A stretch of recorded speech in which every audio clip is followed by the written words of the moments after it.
Today we're looking at 100 of the cheapest places to live. We're looking at both cost of living and real estate. This is a compilation of videos that we've done in the past on this subject. They've always been very popular. Thought we'd put them all together in one place. In reality, this is only 10 of them. I've probably done 60 of these videos out of our 900 videos that we've done in total. Actually, I think we're over 1,000 now. It's a lot of videos over 6 years, 7 years. All right, we're going to start off with our first video. It is Idaho. Let's take a look. What is going on, everyone? Welcome back to the World According to Briggs. Today I'm very excited. We're gonna do a video about one of my favorite states to make videos about, Idaho. Idaho is right here in case you thought everything north of California was actually Canada. It's actually a state. I sort of did growing up in Southern California. It was really weird. It was like at some point, probably around 13, I realized there was a lot of California after San Francisco too. It's weird. Anyway, last month I got a hold of the Atlas Movers Study for 2020. It's a study done by moving companies, in this case Atlas, that details where everyone moved to last year and where they're probably moving to this year. One of the top 10 states, again, this year is Idaho. The gem state has been gaining popularity for the last decade or so. It's one of the favorite landing spots for California refugees. You know those people in California that have had enough? The good news is for people in Idaho, not a lot of the liberal-minded people are heading your way. A large majority of the people moving to Idaho from California are conservative Republican-leaning fellow Americans like yourself. I know liberals are a big concern for the average Idaho resident. Look at the comment section of any video I did about California or Idaho. It's like they have the same 5 comments, just different words are misspelled. But today we're going to look at the cheapest places in Idaho to buy a home. Now, I won't be including locations that nobody's moving to, like little towns out in the sticks where you could buy a home for like $10,000 and a case of beer. Those places nobody's moving to, so we won't be discussing them. This list is about cheap real estate in realistic places to move to for the average Joe. If you want a cheap place to get a mortgage in Idaho, you gotta start with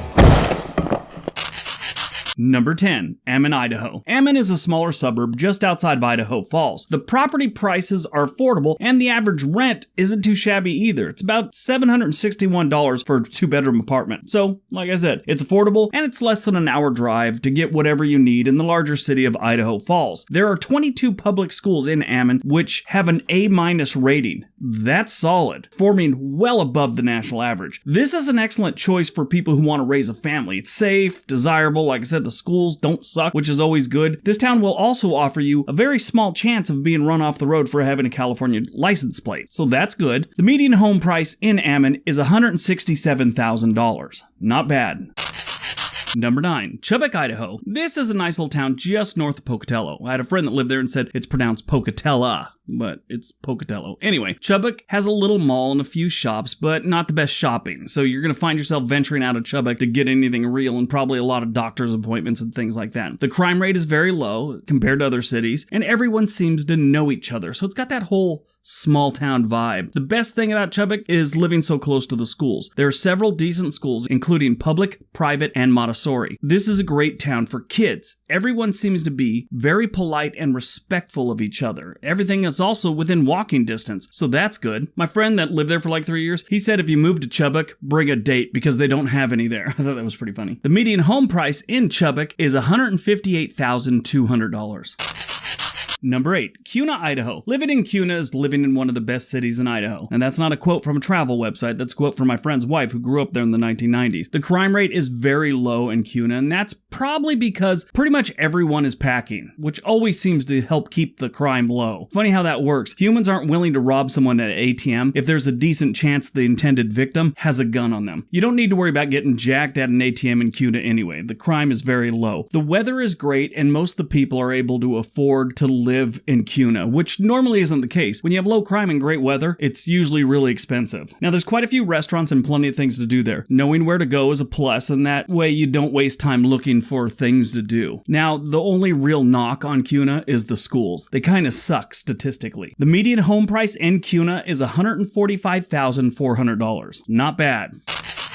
Number 7. Twin Falls, Idaho. Twin Falls has a little extra crime and not such great schools, but the house prices are incredible. Twin Falls isn't the best city by Idaho standards, but let's say by Michigan standards, this place is like a resort. If you love the outdoors and you don't want a giant mortgage like you'd get in, I don't know, like Aspen, Colorado, this town is for you. Idaho is well known for its fishing and hunting, and there are a few places in the country that can actually match Twin Falls, the surrounding area too. There is a massive salmon run that comes up the Snake River every single year, which attracts a bunch of dudes that like to fish. There's also great skiing and snowboarding in the winter in a handful of resorts that are all within about an hour's drive of the place. The median home price in Twin Falls is $143,400. Not bad. And you get to go fishing.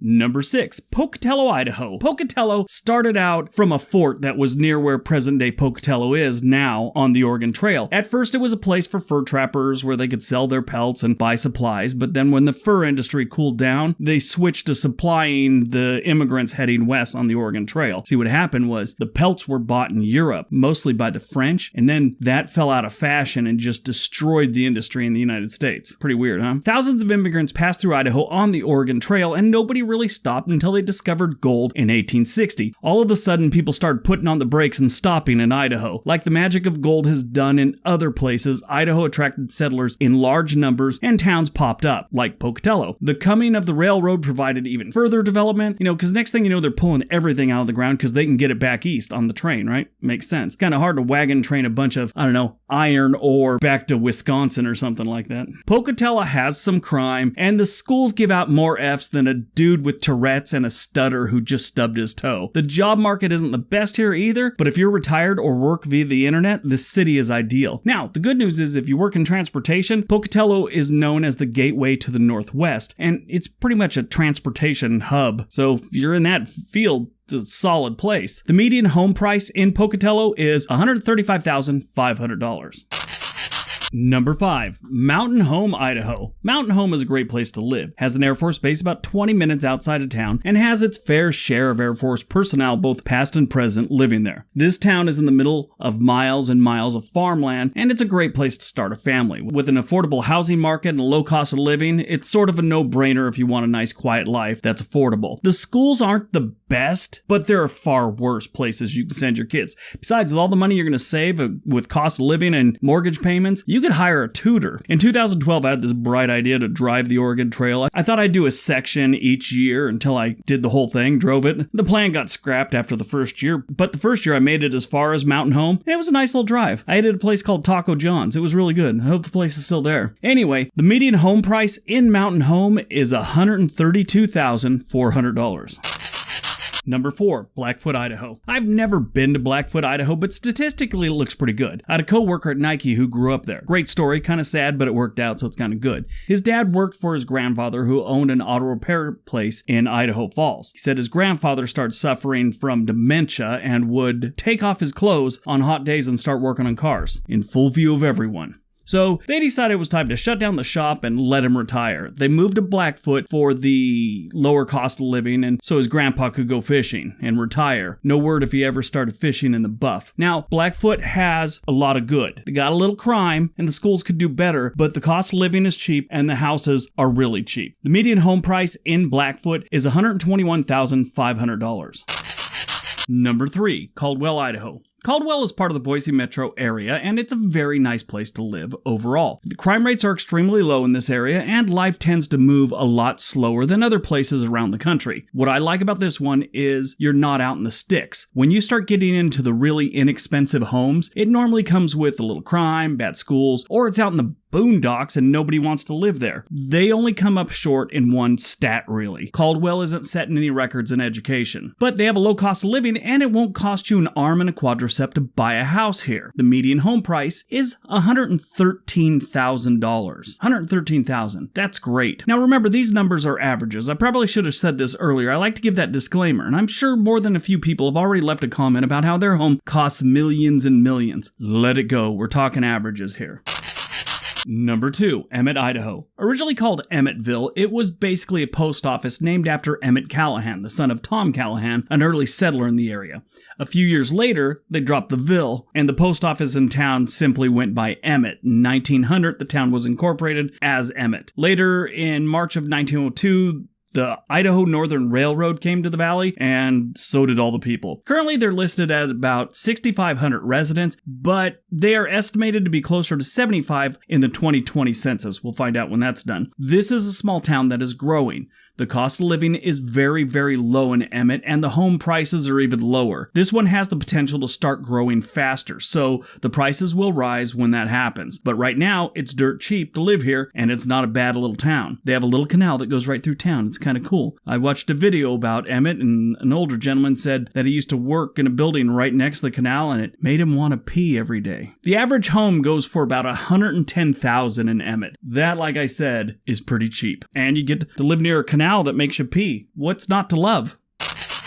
And number 1, Rupert, Idaho. Rupert, Idaho is located in southern Idaho between Pocatello and Twin Falls. It's got a population of about 5,600 and the median age is about 30. So the place is filled to the rim with millennials. A lot of coffee drinking's going on there. When you look at the stats, the only thing that's bad here would be the schools. They're not good at all. But when you got a town filled with a bunch of millennials, who needs schooling? That generation is a bunch of know-it-alls. They'll tell you how it is. The median home price in Rupert is $97,000.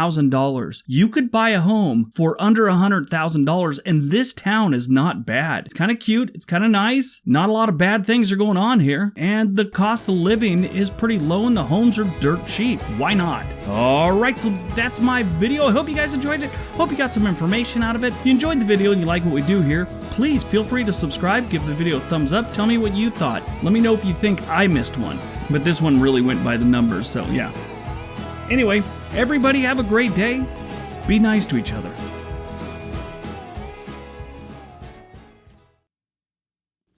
All right, moving on from Idaho, we're looking at another very, very popular state to move to with decently priced real estate, Texas. Let's check out the Lone Star State.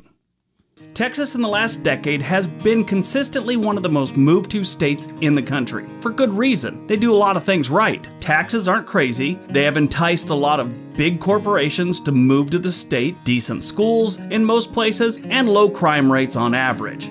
But as people make the move to Texas, prices are going up, from housing to lap dances and everything in between. All the major cities are seeing a steady climb in the cost of living and housing. Not anywhere near what LA, San Francisco, New York City, but they're heading that direction. The good news is there's plenty of places in Texas that are still really cheap in both housing and cost of living. Some are a good distance from a big city, so if you can work remotely or you're retired and really don't need a job, you could save a lot of money living in one of the towns on this list.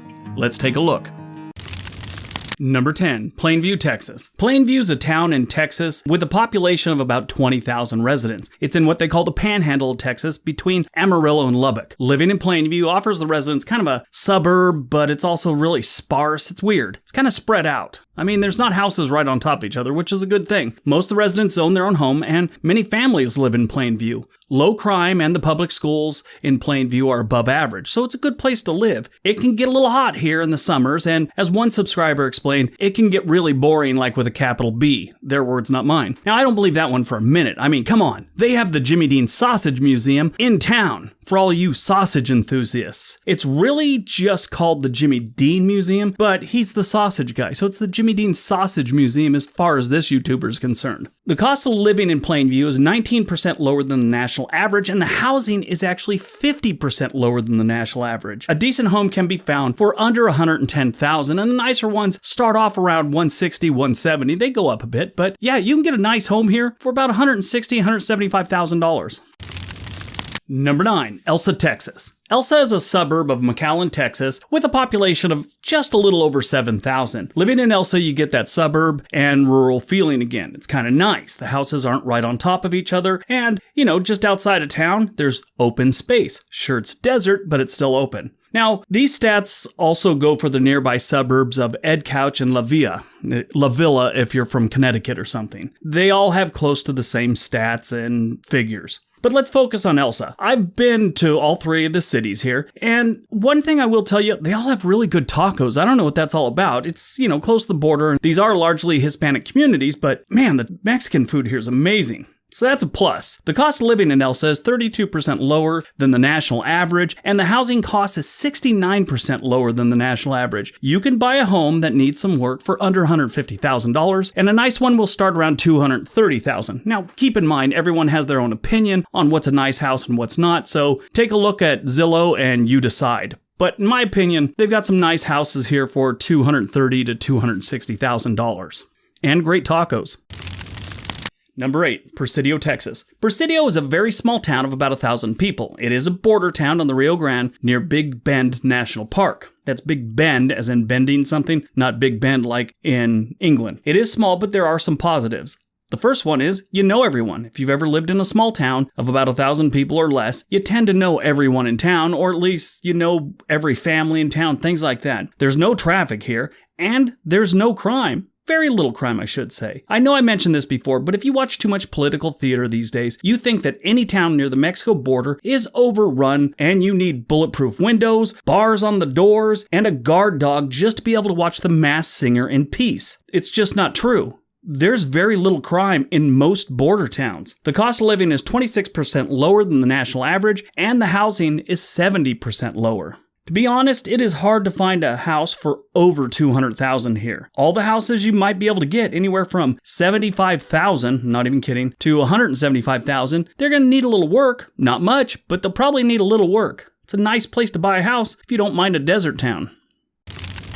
Number 7, Del Rio, Texas. Del Rio's a small, quiet, safe town near the Laughlin Air Force Base with a population of 36,000 residents. But really, this place doesn't seem like it has that many people. I haven't been there in years, I'll give you that, so it might have changed a lot. I liked it back then. Great Mexican food and great culture. The guy I know that lives there said that it has changed. Less tacos and more Wingstops and Whataburgers these days, but it's still nice and it's still very safe. He actually lives on the reservoir just outside of town. When I knew him, he lived in town. Guess he's moved on up. The cost of living is 20% lower than the national average, and the housing is 54% lower than the national average. Houses here seem to have this magic number, $139,000. I saw a bunch of places for that price. The good houses start around $250,000, but most of the houses for sale here are below $200,000, and they're not terrible. They do have an Amtrak station in town, so you can go to San Antonio, just a quick 3-hour trip. The bummer is that train leaves the station in Del Rio at 1:30 a.m., so I don't know how often people take it to San Antonio.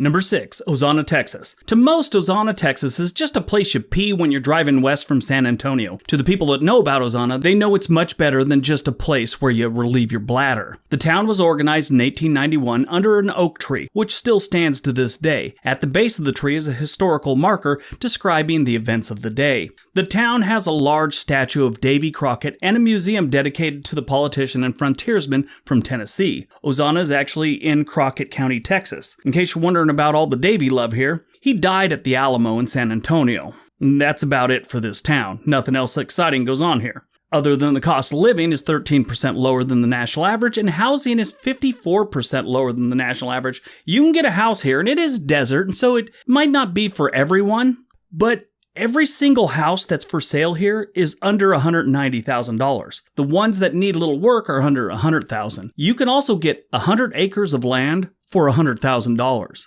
You could do pretty good here with not a bunch of money. Number 5, Olney, Texas. Olney is a cute town with a family-oriented vibe. The community has several parks, including one near the public pool. Downtown is great, sort of that country-style, old-school Main Street thing going on. The downside is, it's a little light in the entertainment department. And that probably has something to do with Olney being a dry town. High school football and that whole Friday Night Lights thing is about it. Pretty much that's it in a lot of small towns in Texas. They go off on Friday night football at the local high school. The cost of living in Olney is 26% lower than the national average, and housing is 65% lower. You could buy a house for under $50,000 here. They're going to need some work, don't get me wrong, coat of paint, grass seeds, maybe a new roof, but you get a 2 to 3 bedroom house, front yard, backyard for under $50,000, and it's livable.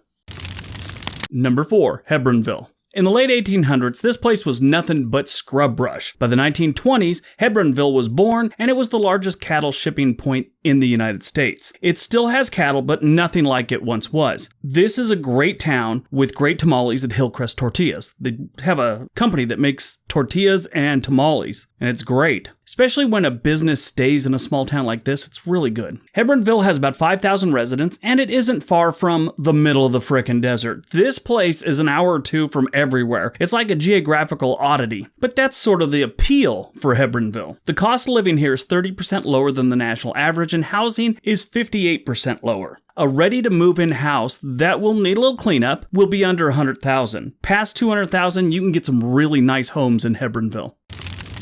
Number 3, Haskell, Texas. Haskell is a place you end up if you leave Abilene looking for excitement and you go north by mistake instead of east. Haskell has great stats and everything but employment and things to do. So if you work remotely and you're not looking for a good time and you make over $50,000 a year, you could live like a king here. If you drive to the town square area of Haskell, nothing has changed in the last 70 years, except for the cars parked on the street and the fancy electric sign out in front of the courthouse. The cost of living in Haskell is 24% lower than the national average, and housing is 65% lower. Houses are livable right now for as low as $25,000, and they go up to about $150,000. And when they get into $150,000, you might get an acre with the land. There's one house for sale here for $294,000. That would be $750,000 here in the Portland area, and in LA, it would be over $2 million, I'm sure. They're selling 175 acres for less than I bought my house here in Portland.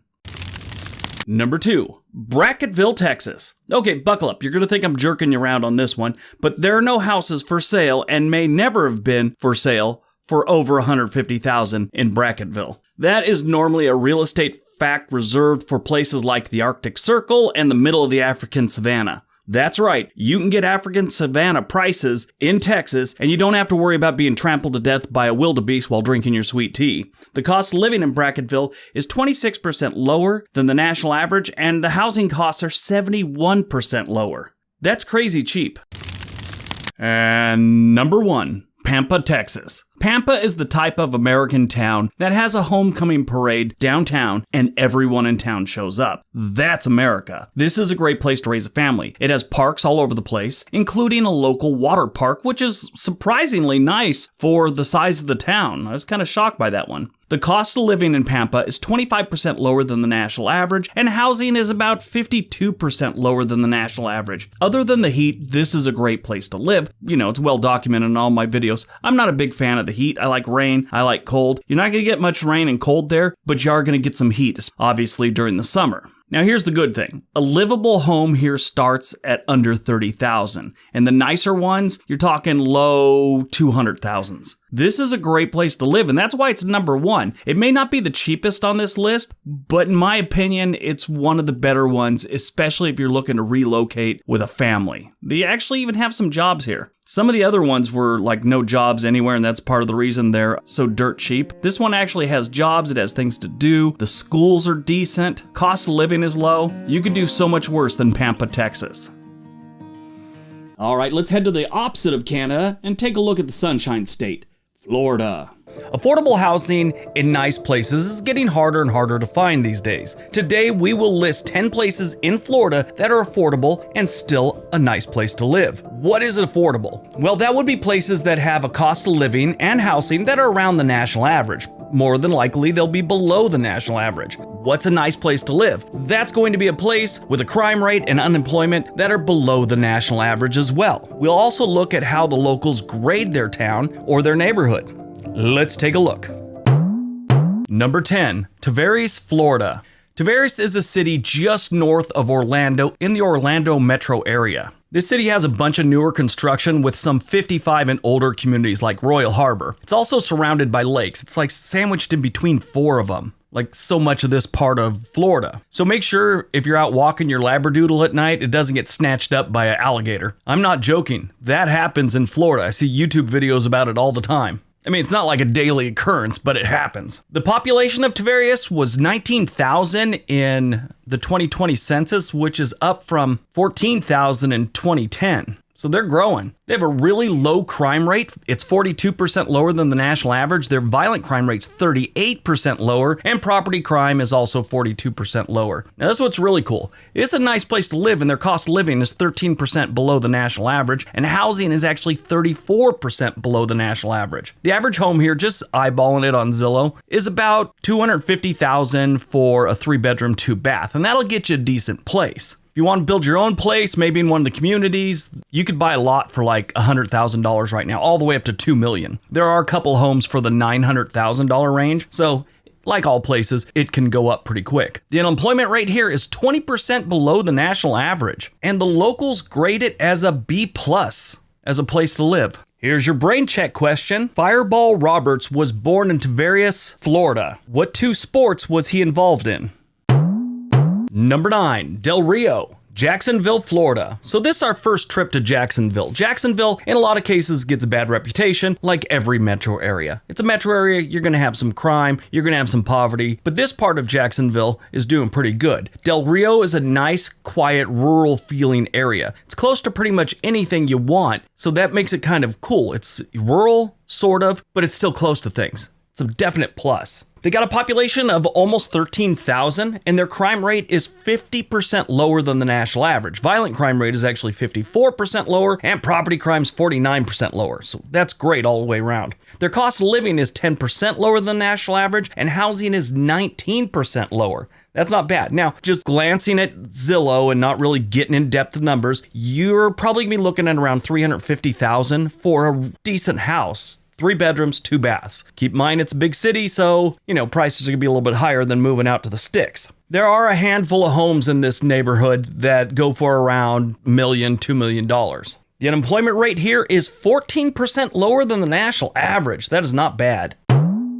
Number 8, St. Cloud, Florida. St. Cloud is another interesting place in Florida. First of all, it is on the south side of the Orlando metro area and has about 45,000 residents. Again, it has lakes everywhere, and golf courses are always nearby. That's just how Florida is. St. Cloud started off as a retirement community for Confederate soldiers after the Civil War. Yeah, that's where they all moved, down, limping down with one leg and one arm, whatever their case may be. That's how this community started, and now it's a full-blown city. Their total crime rate is about 48% lower than the national average. Violent crime rate's 55% lower, and property crime 46% lower. Their overall cost of living is 7% lower than the national average, and housing is about 16% lower. This is a nicer place, so their typical home is going to go for around $400,000. You find homes there for about $650,000 on up. Their unemployment rate is even with the national average. This is not a bad place to live if you don't mind mosquitoes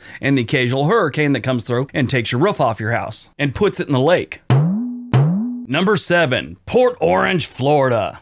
Port Orange is in between St. Augustine and Cocoa Beach on the east side of Florida, right next to a beach community with one of the worst town names I've ever seen, Wilbur by the Sea. It's like they threw that by the sea trying to make the place sound all classy. You can't make the name Wilbur sound classy. It's impossible. Wilbur to most Americans is a talking pig in Charlotte's Web. That's all there is to it. Change your name.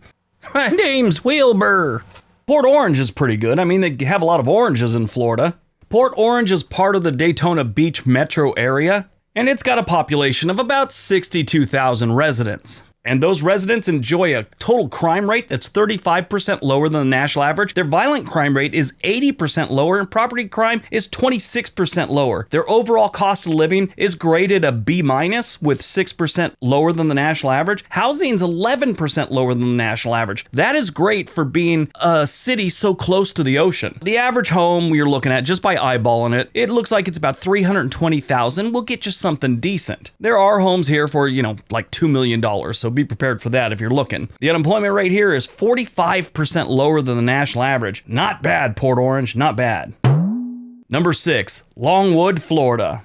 Longwood's been around a while, but really picked up steam during World War II. It remained a naval air station until 1969 when they turned it over to the city of Sanford. Now it's the Orlando Sanford International Airport. I've flown into that airport before. It's it's not that cool of an airport. Not the worst, but I definitely didn't like it. Longwood is in between Orlando and Sanford, right near Lake Jessup in case you're looking for it. It is home to just over 15,000 residents. Their total crime rate is 19% lower than the national average. Violent crime rate is 35% lower and property crime 16% lower. Their overall cost of living is 4% lower than the national average. This is not a bad place to live. It's a little more expensive than some of the other places on this list. Their housing is about 6% below the national average. The average home price, just by looking at it, goes for about $260,000. It can range up to about $310,000 to get something a little bit better. There are a few homes here that go for the $700,000 to $800,000 area. They actually have an open lot, huge lot, that's $1.1 million right now. One negative about Longwood is their unemployment rate is about 20% higher than the national average.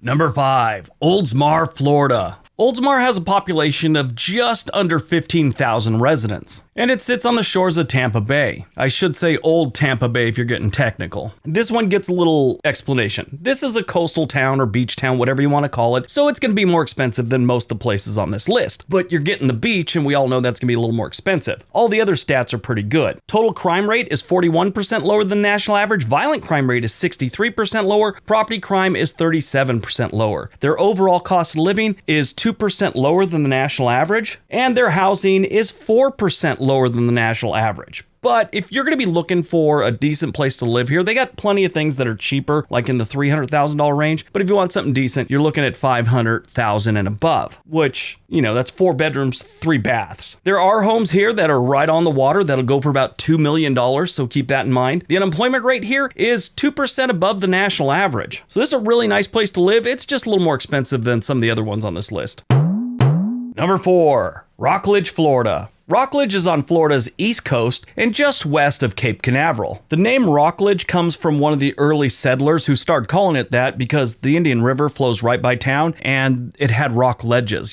so they named it Rockledge. Rock ledges, Rockledge. Not very creative, but it stuck. Rockledge has a population of almost 28,000 residents. Their total crime rate is 40% lower than the national average. That's pretty good. Violent crime rate 46% lower and property crime 39% lower. Their cost of living is 5% lower than the national average. This is pretty good for a place that's got waterfront property. Housing is 9% lower. Again, great. Average home price here is about $310,000 for a 3 or 4 bedroom, but that's just eyeballing it. It goes a lot higher. They have houses that occasionally pop up on the market that are over $1 million. The employment rate here, again, 20% higher than the national average. So that's the only negative.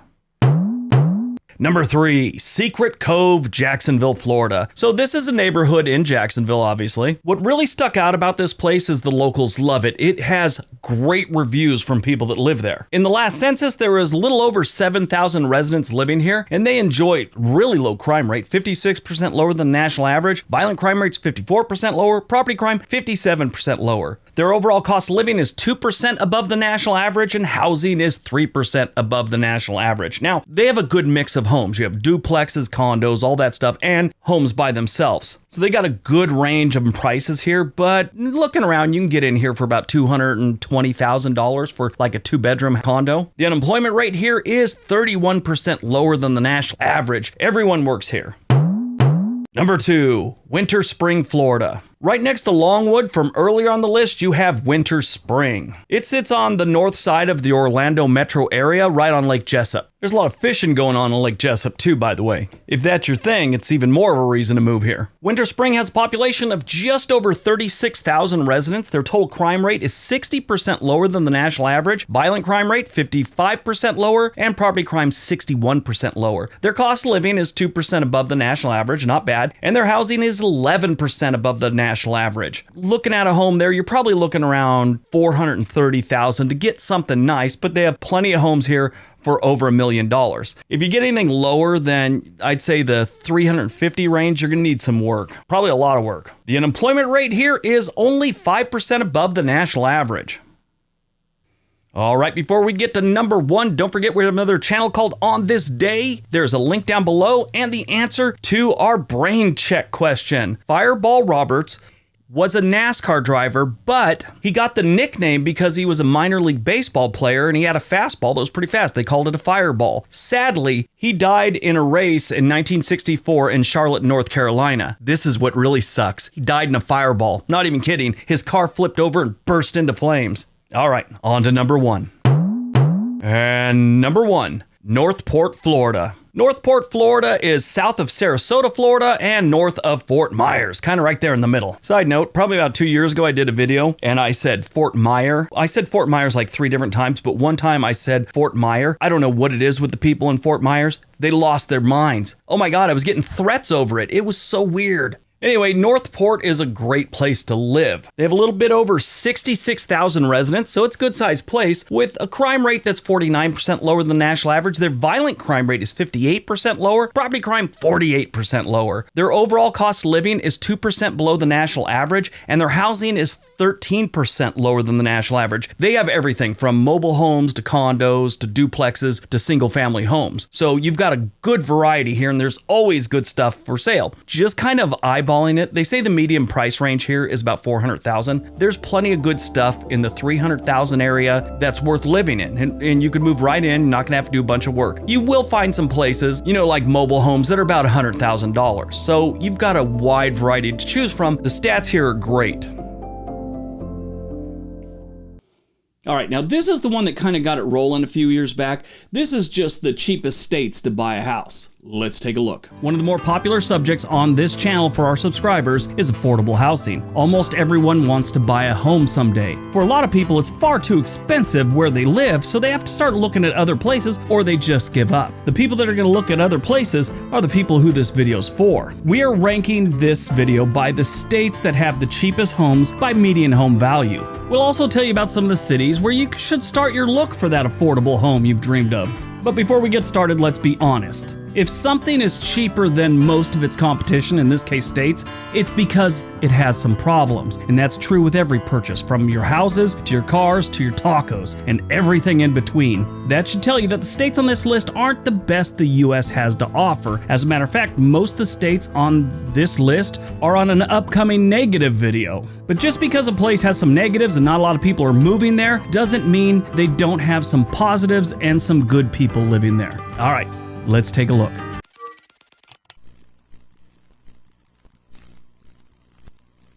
Number 10, Missouri. The Show Me State is the 18th most populous state in the U.S., and it's home to over 6 million residents. Two of the earliest immigrants to Missouri, to St. Louis actually, were Adolphus Busch and Eberhard Anheuser. They created the Anheuser-Busch Brewery, which is still located in St. Louis, and is the largest beer producer in the United States. But Missouri is so much more than just St. Louis and beer. It's a great state. Sure, they got some rough spots just like every place else. St. Louis, Missouri isn't the greatest place to be living, but it is definitely not the worst in the United States. If you do want to move there looking for a job, you're not just going to end up working at a brewery. They're big in transportation, manufacturing, and a lot of financial service companies are in the St. Louis area. The median home price statewide is about $194,000. Their median home price is up about 14% over the last year. Now, if you're thinking about moving there, on the west side of the state near Kansas City, you got Independence, which is a solid choice. If you're a remote worker or retired, I'd look at Savannah, Missouri, which is north of Kansas City, up by St. Joseph.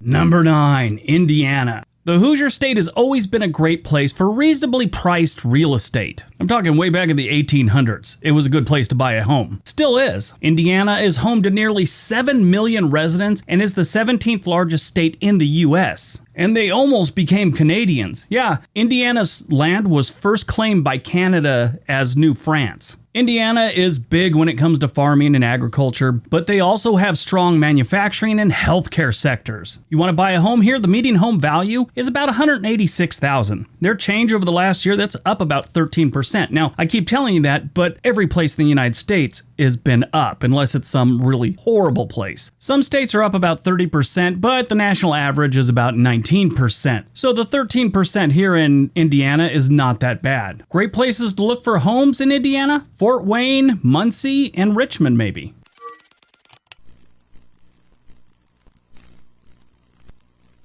Number 8, Ohio. We don't talk about Ohio enough here. I honestly think so. I mean, we've done some videos on Cleveland, Cincinnati, and Columbus, but really, they don't shine that often. They're normally in the middle of the pack, towards the back of the middle of the pack, but we just never talk about them. But it's a good place to buy a home right now. Ohio is filled with good families and good people. Some of the cities can get a little scary, like Cleveland, Dayton, and Toledo. Are they the worst in the nation? Not even close. Ohio does have some manufacturing, but their strongest area these days is the financial sector. Over the years, they've manufactured a lot of things, including presidents. Ohio is the birthplace of 7 United States presidents. It's also the only state with a non-rectangular flag. Yeah, it's got this weird shape to it. The median home value in Ohio is $182,000, and that's an increase of about 14%. There's a lot of great small towns in Ohio with affordable housing, but if you want to live in a city, you probably want to look at the Youngstown, Warren area. They have cheap houses there, and they're not terrible cities.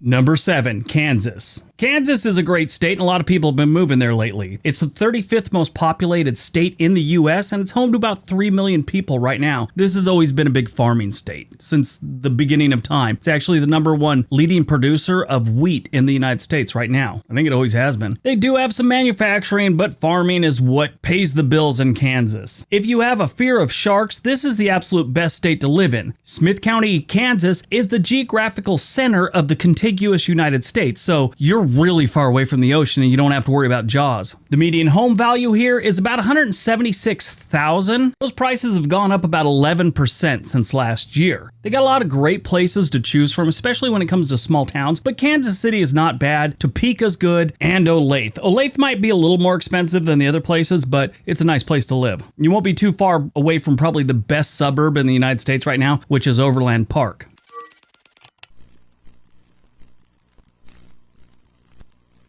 Number 6, Alabama. The Yellowhammer State has nearly 5 million people living there, and it's the 24th largest state in the U.S. It is also home to the original Mardi Gras in the United States. That's where they used to celebrate it back around the 1702 time when Mobile was founded. Now, the annual celebration is held in New Orleans, Louisiana, and we all know about it. Alabama doesn't really have one thing that jumps out. They've got financial sectors, healthcare, manufacturing, agriculture. They got everything across the board. Pick an industry and you can find a job, I'm sure. The median home price in Alabama is $170,000, and they've had an increase of about 12% over the last year. The best places to live is Huntsville. That's Huntsville and Mobile. Mobile's pretty good. Maybe Phoenix City, which is right there on the border with Columbus, Georgia.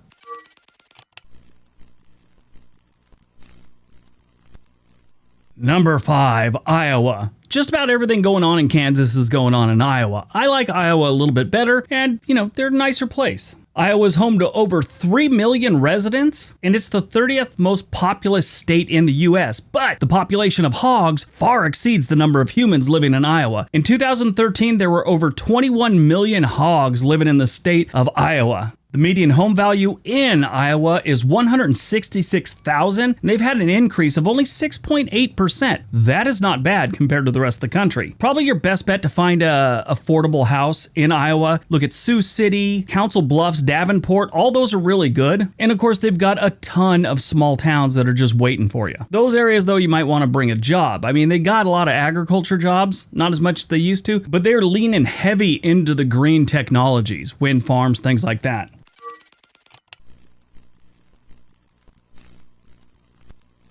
Number 4, Oklahoma. Oklahoma is known as the Sooner State. It's also known as the land of the red man. Currently, Oklahoma has a population of about 4 million residents, and it's the 28th most populated state in the U.S. It is also known as the capital of the Bible Belt. It's also known for its tornadoes, hard drinking, and dudes that rarely shower. That reputation comes from the more rural areas, as you can imagine. If you're living in Tulsa and you haven't had a shower in like a week, there's probably other issues going on. Oklahoma is big in farming, as you can imagine. They also have a natural resource sector that's pretty big, and that's obviously oil in Oklahoma. For a state as flat as they are and as open, you'd think they'd be doing a lot more with wind farms than they actually are. Median home value in Oklahoma is $150,000. That is not bad. They've only had a 10% increase in the last year. Almost every small town in Oklahoma is going to be around the 150,000 area, but if you want to get into a bigger place, Shawnee, and Lawton, they're pretty good.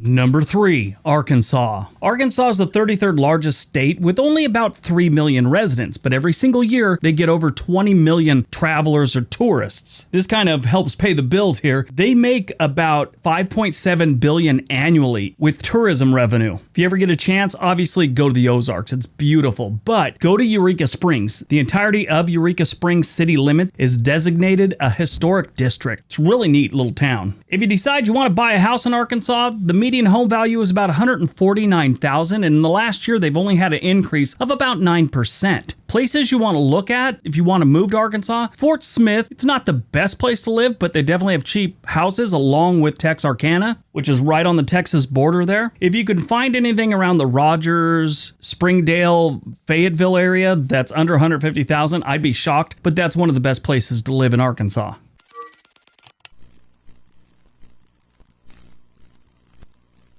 Number 2, Mississippi. The Magnolia State comes in at number 2 for cheap houses. Most people would have thought they'd be number 1, but no, here they are at number 2. Number 1 is really cheap, but Mississippi is the 34th largest state in the union with 3 million residents. Now, be prepared to have your mind blown. Mississippi has a lot of problems. Millionaires ain't one of them. Natchez, the city, once was home to 500 millionaires, exceeding every other city in the U.S. with the exception of New York City. Sure, that was back in 1861, but at least at one time they had some millionaires. Now you'd be lucky if you could find 500 people that make over 100,000 in Natchez. Mississippi's always been a state that's big in agriculture, still to this day, all the way back to the 1800s, and before that. They're also pretty big in manufacturing these days. The median home value here is $141,000. In the last year, that's risen about 8%. Probably the best places to buy a house in Mississippi, I would say Meridian. That's decent. Is it the greatest place in the world? No. Is it decent? Yes. They got a lot of great small towns around that area, and also Gulfport. They do have other places that are better, but they won't have the really cheap land like we're focusing on in this video. But I'll tell you one thing about Mississippi. For all its problems, it's not hard to find good people there. They're always decent. They're always polite. You know, sure, you run into the occasional jerk, but most of the time, they're really good people.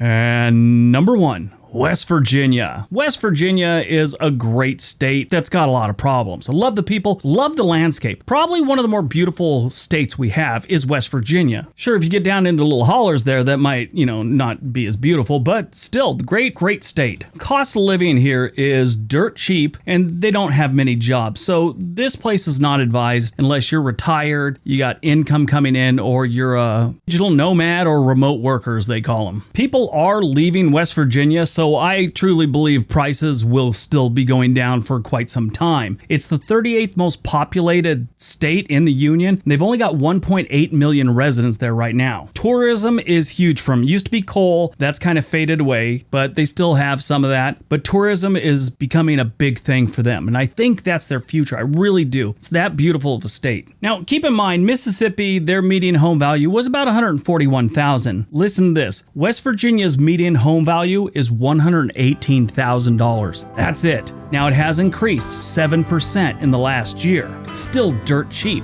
and a beautiful state, like I'd said. Beckley is good. Huntington is good. I like the Charleston area. It might be a little over that $118,000 if you're looking in the Charleston area, but Charleston's a wonderful city. All right, that's today's video. Hope you guys enjoyed it. Hope you got some information out of it. Now go out, have a great day, be nice to each other. All right, now we're heading out west to California, the Golden State. Believe it or not, California does have some affordable places to live. Now, that's affordable by California standards. These places are extremely expensive compared to Mississippi standards, so keep that in mind. But compared to the rest of California, these places are affordable. Let's take a look. Number 10, 29 Palms, California. 29 Palms was named after the palm trees found there in 1852 by Colonel Henry Washington. He decided to do a little surveying in the area and found some trees. A whole lot of dirt and rocks. The town of almost 26,000 residents sits just outside of Joshua Tree National Park. They also have the Marine Corps Air Group Combat Center at 29 Palms, or just 29 Palms. I've trained there with the Marines. I was in the Army. The Marines, we trained together sometimes. I swore I'd never go back there, and so far I'm holding up that promise to myself. The place is horrible to train. The cost of living in 29 Palms is 33% lower than California's average. That's pretty good. That's a low number. And it's 7% lower than the national average. 29 Palms housing is 25% lower than the national average. You can get a house here for as low as $150,000. You probably won't want that house, but it's there for you. If you want to get a better house, probably the nicer ones start off around $250 and go all the way up to $350 maybe. Most of them don't have lawns because this place is desert and dry, but you might be lucky if you have a bush or two. Number 9, Blythe, California. Blythe, California is what you get when you combine desert and retirees on a fixed income. The good news is it's cheap to live here. The city was incorporated on July 21st, 1916. The population was 20,000 at the 2010 census, and they think it's dropped a little bit. They're not really sure how much. We'll find out in a year or so when this census is over. Blythe is in the Colorado Desert, which is part of the Sonora Desert. Yes, it is in California, and it's called the Colorado Desert. The Colorado River flows just east of town, so it sort of makes sense. Blythe's housing is 30% lower than the national average, and the cost of living is 34% lower than California's average. And the cost of living is 8% lower than the national average. In Blythe, you can get a home you don't want for under $150,000 and get one you probably do want for $225,000. They have a bunch of mobile homes here, and what's weird is they have a bunch of homes that aren't mobile homes, but they look like they are. It's like they design them that way. It's weird.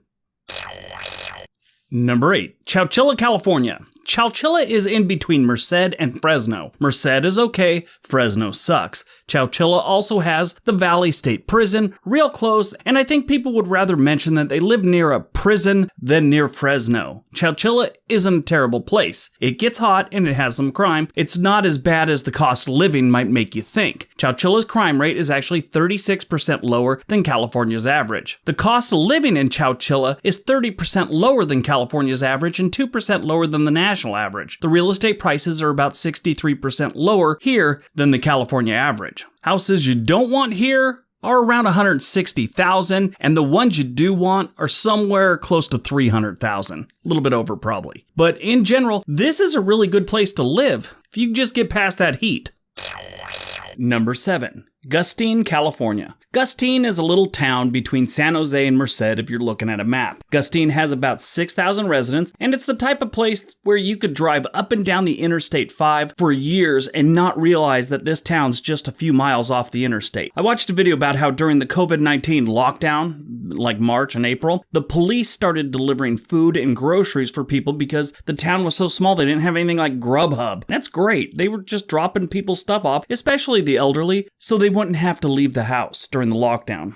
It's a nice small town. And I'm kind of shocked that it's so cheap to live here. It is kind of out of the way, so that plays into it, but still. The cost of living in Gustine is 31% lower than California's average and 3% lower than the national average. The housing in Gustine is 15% lower than the national average. Now, they have a bunch of trailers here, and they go for next to nothing. Like $18,000 to $20,000 for one. They also have a whole lot of vacant lots that are for sale for under $100,000, but the nicer homes start off at about $290,000. $277,000. I saw a couple like that, but they go all the way up to $425,000 for a really nice house here. Number 6, Firebaugh, California. Firebaugh got its name from a guy who ran a ferry that crossed the San Joaquin River back in the day. The thing is, that's not even how you spell his name. So many people misspelled his name, it kind of stuck. It's actually F-I-E-R-B-A-U-G-H,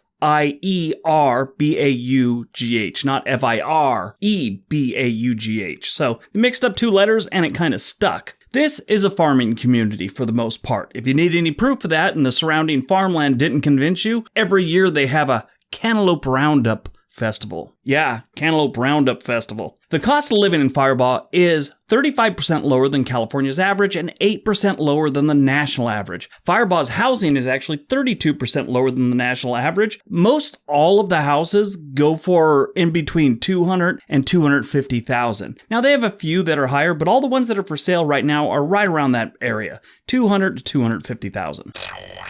Number 5, El Centro, California. Down near the Mexico border, east of San Diego, you have El Centro. If you like warm weather, El Centro has plenty of it for you. This is a farming city. It was a farming town, but now the metro area has over 160,000 residents, so it's a farming city. This city is right in the middle of miles and miles of farmland and desert. They actually have a great ATV area called Imperial Dunes, but actually I guess the real name is Algodones Dunes. But I've always called it Imperial Dunes. I don't know. That's what everyone I knew called it. Anyway, this place draws thousands of visitors every single year, mainly for off-road driving of anything. I've seen everything out there. I've actually also seen a few photo shoots with models and stuff like that. It's been pretty cool. It's a neat landscape. The cost of living in El Centro is 30% lower than California's average and 2% lower than the national average. The housing is 14% lower than the national average, and it's a great place to live for the most part. They do have some crime, but not terrible. I mean, if you watch the news, you think anything near the Mexico border is just going to be some kind of, war zone. No, it's not. Just like El Paso. They have some crime, but it's not crazy like you'd think it should be if you watch the news. You can get homes here in the 200,000 area, but those aren't really the ones you want. You want to be looking 250 to 350, and they go all the way up, but that's a nice spot. $250 to $350,000 will get you a good home in El Centro. Number 4. Atwater, California. The railroad reached Atwater in the 1870s and the town grew from there. The first post office opened up in 1880 and Atwater was incorporated in 1922. They named the town after Marshall D. Atwater, a local wheat farmer whose land they used to actually put the railroad station in. Kind of a nice thing. You give up a little land, they name the town after you. This is a nice town. It's the other side of Merced from Fresno, so that's good, but it's closer to Modesto. That's a tough one. I'm not sure which one sucks worse, Fresno or Modesto. I'm gonna have to think about that one. Anyway, the cost of living in Atwater is 30% lower than California's average and 2% lower than the national average. The housing is 11% lower than the national average, so this is a good place to live. They do have some crime. It's 59% higher than the national average, but that's nothing. I mean, take a look at Detroit. I think they're like 340% higher than the national average, so 59% is not bad. You can get a house here that's in decent, good shape that's been well maintained for under $250,000. $220,000 to $250,000. That'll get you a nice small house. You get up towards the 300 area and it starts getting a lot better. But yeah, you're looking between $250,000 and $350,000. That's a nice price for a town like this. Number 3, Rosamond, California. Rosamond is about an hour outside of Los Angeles, just north of Lancaster. The hour thing is technically correct, but unless you live on the outskirts of LA, you should know it takes about an hour to get out of LA most days. The first local industries were mining and cattle. During the 1890s, gold was discovered, and like everywhere else, when people start pulling money out of the ground, more people show up, and a community was born. The gold dried up years later, but people stayed because of nearby Murdoch Field, which later was renamed to Edwards Air Force Base. If you don't mind desert life, this might be worth a look. The cost of living in Rosamond is 24% lower than California's average, and it's about even with the national average. The housing is 11% lower than the national average, which is good. In Rosamond, there's plenty of empty lots for around 10,000. I mean, they have a whole bunch of them. You could buy a plot of land and put whatever you want on them. They have some nice mobile home parks. They got some rundown ones too, but they have some nice ones where you can get a place for, around 50,000 or under 50,000. A house here starts around 220,000 and they go all the way up. I actually saw one for 700,000. It was nice, but in my opinion, it was far too expensive for Rosamond. Number 2, Alturas, California. Do you want to get away? Do you hate everyone you know? Are you tired of having friends and family wanting to visit? If so, you should probably move to this little town in the northeastern corner of California. This is one of those towns that probably wouldn't be here if it wasn't for the train back in the day. I'm not even sure if the train goes through here anymore, but it used to. This is a beautiful little town that would probably be far more expensive if it wasn't so remote. This place is. It's kind of away from everything. The cost of living in Alturas is 34% lower than California's average, and it's about 8% lower than the national average. Alturas housing is actually 41% lower than the national average. Now, that's one thing if it's lower than California's, but it's lower than the national average by 41%. That's pretty good. You could buy a livable home for under $100,000. It might need a little work, but they look nice. A really nice house starts at about $220,000, and they have nice lots of land for under $10,000. I did watch one guy's video, and he said if you have AT&T cell service, plan on changing to Verizon if you move here because the cell service for AT&T there sucked. That's just what he said. I don't know that for sure. And number 1, Susanville, California. About 2 hours south of Alturas, near Eagle Lake, you have Susanville. Like Alturas, if you want to cut down on unannounced visitors, move here. Things move a little slow in Susanville. Here's a picture of downtown in 1975, and here it is again in 2005. I'm totally kidding. But anyway, the cost of living in Susanville is 30% lower than the California average and about 2% lower than the national average. Housing here is 15% lower than the national average. This is a great place to live. It's really nice. They have houses for sale on Eagle Lake or just a short walk off the lake from $50,000 to $150,000. A nice house in town will run you about $150,000 to $220,000. This is a nice place to live. It's only about an hour and a half from Reno, Nevada, so I mean, it's a quiet town. You got some entertainment in Reno, just an hour and a half away. Not bad. All right, another state that's gaining popularity in the last few years, South Dakota. They are very reasonably priced on real estate and cost of living. Let's take a look. Do you know South Dakota has become more and more of a relocation destination? It has. It's a beautiful state and still has a relatively low cost of living. If you're a longtime resident of the Mount Rushmore state, you're in the middle of typing out a comment about how it isn't cheap anymore. It is, though. I just want to let you know something. Prices are up everywhere, in all states, but compared to other states, South Dakota isn't doing that bad.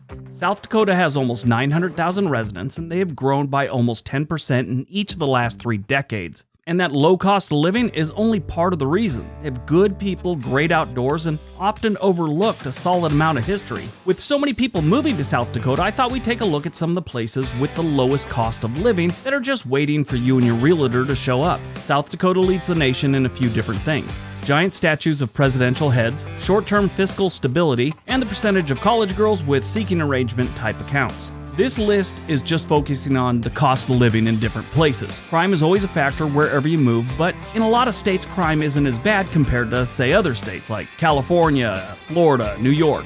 Those places have real crime. South Dakota has some crime, but nothing near what they have. These places are great for people that maybe are retired or work remotely because they're out in the sticks and sometimes a decent job is hard to come by. So if you want to save some money living in South Dakota, here's what we found. Number 10, Sturgis, South Dakota.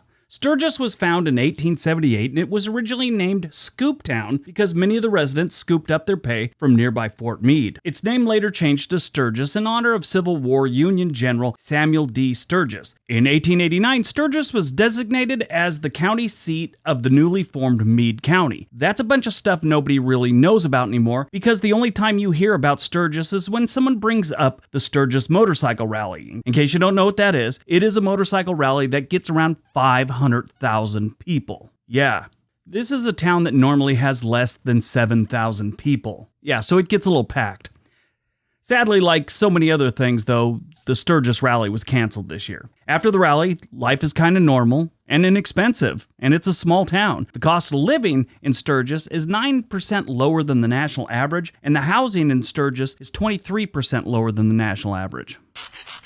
Number 9, Brookings, South Dakota. Brookings has about the same stats as Sturgis, but they have 23,000 people, and it doesn't get crazy with the rally, so that's kind of good if you like nice, quiet life. Brookings was named after one of South Dakota's early pioneers, Wilmot Brookings. Brookings was from Maine and set out for the Dakota Territory in June of 1857. He arrived in Sioux Falls on August 27, 1857, so he spent the whole summer traveling. He became one of the first settlers in Sioux Falls. A year later, he got stuck in a blizzard and had to have both his legs amputated because of frostbite. I guess the people felt sorry for him, being a double pirate at this point, and named a town after him. Brookings is a nice town with good stats across the board, including a cost of living that's 9% lower than the national average, and housing is 20% lower than the national average. And everything else is great there, stat-wise.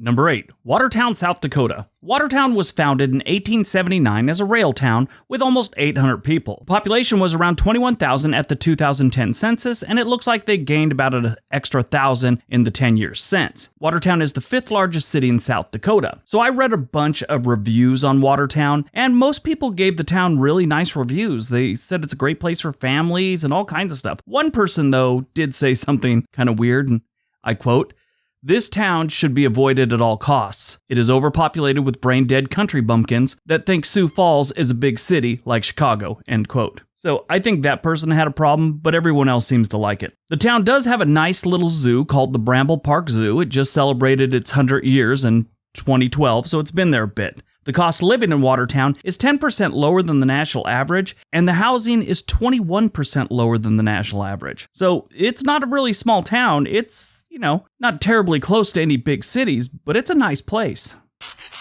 Number 7, Aberdeen, South Dakota. Before the Aberdeen area was inhabited by European settlers, it was inhabited by the Sioux Indians from approximately 1700 to about 1879. Europeans showed up and started setting up camp and fur trading posts and all that stuff in the 1820s. These trading posts operated until about the mid-1830s. Aberdeen is a nice town with about 21,000 residents, and even though it's out in the middle of the prairie, they still have jobs. Their unemployment rate is 60% lower than the national average. Now, obviously those are 2019 numbers. Please stop typing. We know all about the pandemic, and I'm sure things have changed. We'll have those numbers out next year. That's how stats work. They wait till the year is completed, then they publish them. Now, if you think this is a boring town, think again. Even though it's out in the middle of nowhere, Aberdeen has an all-women's roller hockey team, the A-Town Roller Girls. They were established in 2011. The cost of living in Aberdeen is 10% lower than the national average, and the housing is 27% lower than the national average.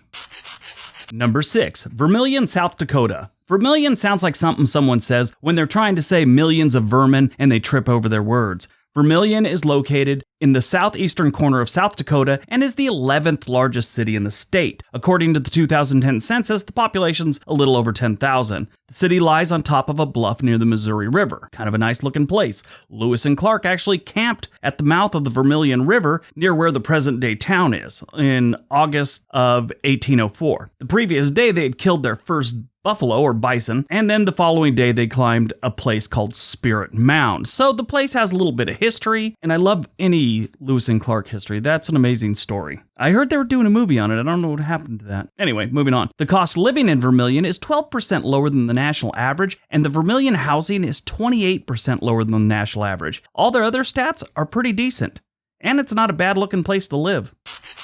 Number 5, Belfouche, South Dakota. Belfouche, which is French for beautiful fork, was named by French explorers, and it was in reference to the confluence of what is now known as Belfouche, Redwater Rivers, and the Hay Creek. Beaver trappers worked these rivers until the mid-19th century, and Belfouche became a well-known fur trading rendezvous point. And that's how a lot of these places in the Dakotas got their start. It was all fur trading and explorers. They have a reservoir that seems really popular. I saw a video by a channel called Rapidtronics. He was talking to some 20-ish people at the reservoir, and one girl seemed crazy enough to have her own YouTube channel. She said her name was Kendra, and Kendra, if you ever see this, you should start your own YouTube channel. The girl was a little wild. I got a good chuckle out of her. Anyway, besides a great place to be outdoors and Kendra, Belfouche has great stats, including a cost of living that's 14% lower than the national average, and their housing is 36% lower than the national average. Not a bad place to be. And sorry if I'm not pronouncing it properly, I struggled with this one. Can't seem to get those French words.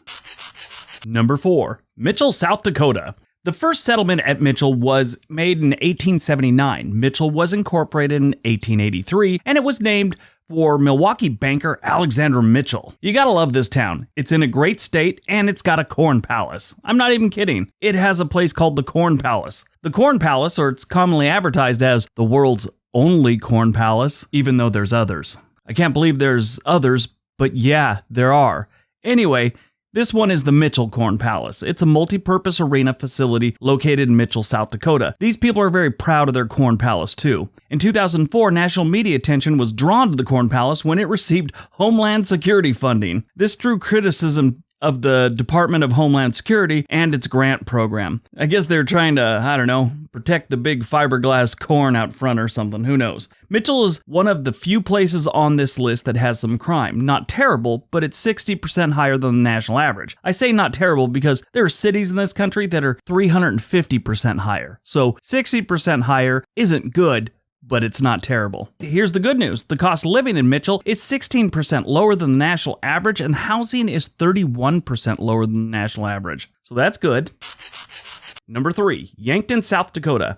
Yankton sits on the Missouri River right across from Nebraska. That's good because if life in Yankton ever gets too crazy, you can go right across the river and die of boredom in Nebraska. Yankton has grown every census but the 1910 census since they started doing them in 1880. They have about 15,000 residents currently, and other than crime, which is only 20% higher than the national average, they have really good stats. Yankton has some history too. With 2 days left in his term, President James Buchanan signed a law on March 2nd, 1861, creating the Dakota Territory. Yankton was designated as the territorial capital, and then newly inaugurated President Abraham Lincoln appointed his personal physician, William A. Jayne of Springfield, Illinois, as the first territorial governor. So that's a little interesting tidbit. All of a sudden your doctor becomes a politician. I guess that works back then. Yankton is another one of those cities in South Dakota that isn't really close to any big cities. To some people, that's a real negative. To others, it's a positive. So just be aware of that. The cost of living in Yankton is 14% lower than the national average, and housing is 33% lower than the national average. It wouldn't be a bad move if you relocated to Yankton.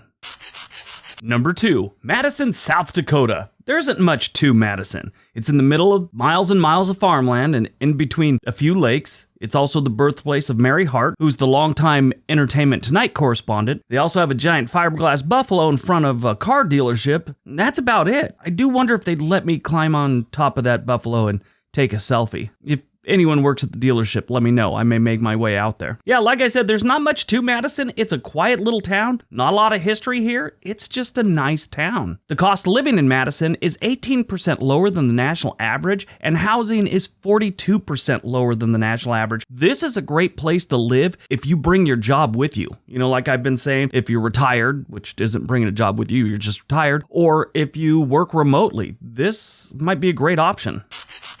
And number 1, Huron, South Dakota. Huron is located in the east central part of South Dakota, and it's a result of railroad and land booms from the 1880s. The early history of this town is closely linked with the comings and goings of trains. They also have a giant fiberglass pheasant. I have no desire to climb it. Not a lot goes on here, normally. On March 22, 2020, South Dakota State Rep Bob Glanzier tested positive for COVID-19 and was initially treated at the Huron Regional Medical Center and was later moved to a hospital in Sioux Falls during the pandemic. He died on April 3rd. It's really sad. That was their rep. Besides that, the only really negative thing you can say about Huron is the schools aren't graded the best. All the other stats are excellent, they just don't grade really well with the schools. Compared to other places, I'm sure their schools are just fine, but that's the only one that's kind of down there a little bit. They also have a nice little community water park, which is always nice to have for kids and immature people like myself. The cost of living in Huron is 21% lower than the national average, and housing is 45% lower than the national average. This is probably one of the best places to live, in my opinion, if you want a small town in South Dakota and live cheap. All right, heading out west, we take a look at Utah. Utah's a strange one. I keep getting comments and I keep getting emails, people from Utah saying it's the most popular state to move to, and they always have some unreasonable amount of people that supposedly moved in. We gained like 5 million people last quarter alone. No, you gained 1.2 moved in last year overall, and you lost about 400,000. So I'm no math genius, but that tells me you're making less than 1 million. Here you go, Utah.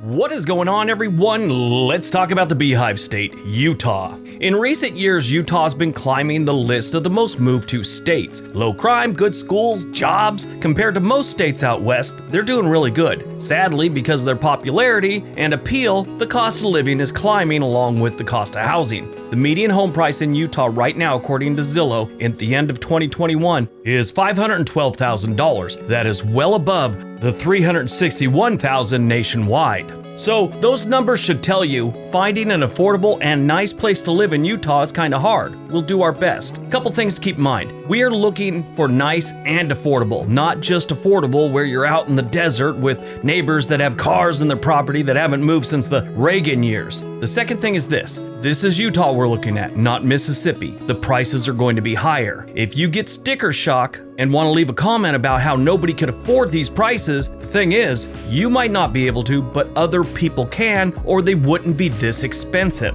We'll be doing all 50 states in this series, so we'll have some other ones that are much cheaper than Utah. All right, let's take a look. Number 10, Provo, Utah. As we move down this list, you're going to realize most of the cities are in what they call the Wasatch Front, which is the Salt Lake City, Ogden, Provo metro area. That's because there's two things that happen if you get outside this area. It's either extremely expensive, dirt cheap, or has some other problems like it's very remote, something like that. But Provo has a population of 115,000 residents, and most of the residents here really like this place. It's graded an A by the people that live here. If you look at the stats, you can see why. Their total crime rate is 31% lower than the national average. Keep in mind, this is a city, not some small town, where you expect to have low crime rates. Their violent crime rate is 70% lower than the national average. Their overall cost of living is 1% lower than the national average, which, like I said, this is Utah. It's going to be expensive, but that's a good number. Housing is 6% higher than the national average. That's still lower than the Utah average, and if you want to buy a home in Provo, you're going to be looking around $450,000. That's just to get you in something decent. It goes up, and it goes way up from there. They do have condos that you could find for about $275,000. Anything below those numbers are probably gonna, need some work and maybe not be the best place. You can also find a few homes here for over $1 million. The unemployment rate in Provo is 14% lower than the national average. It's a good number. Even during bad times, they stay above the national average usually. And here's your brain check question. What is Provo named after? We'll give you the answer after number 2 on this list. Number 9, Layton, Utah.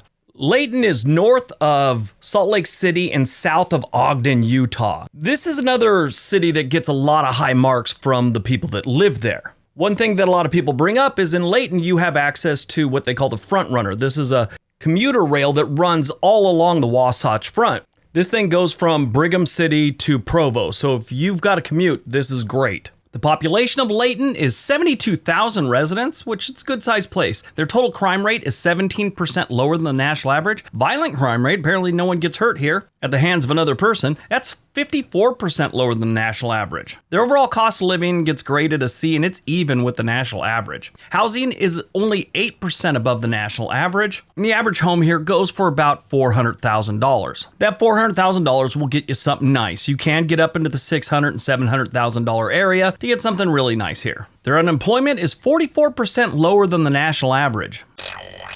Number 8, Orem, Utah. Orem, Utah is home to just about 100,000 residents, 98,000 to be exact. And they build themselves as Family City, USA. It's a good title for them. This is a great place to raise a family. Good schools, low crime, all the stuff you need to raise a family. Nice parks, things to do, including a ice cream salesman that has a lazy eye. The total crime rate in Orem, Utah is 8% lower than the national average, and their violent crime rate is 72% lower than the national average. Keep in mind, you've got places like East St. Louis where the violent crime rate is 450% higher than the national average. So if you're below, you're doing phenomenal. All that good stuff, and their cost of living is still only 1% above the national average. Housing is about 10% above the national average. Houses here start off at about $400,000 to get something decent, and they go all the way up. I would say just by looking at Zillow, a majority of the houses here that are decent are going for between $450,000 and $525,000. But statistically, they say the median home price here is $430,000. The unemployment rate here is almost 20% below the national average. Number 7, Roy, Utah. Roy, Utah is another great family place. It's part of the Orem metro area. It's right at the gates of Hill Air Force Base, so you have a lot of military personnel living here. There's almost 37,000 residents living in Roy.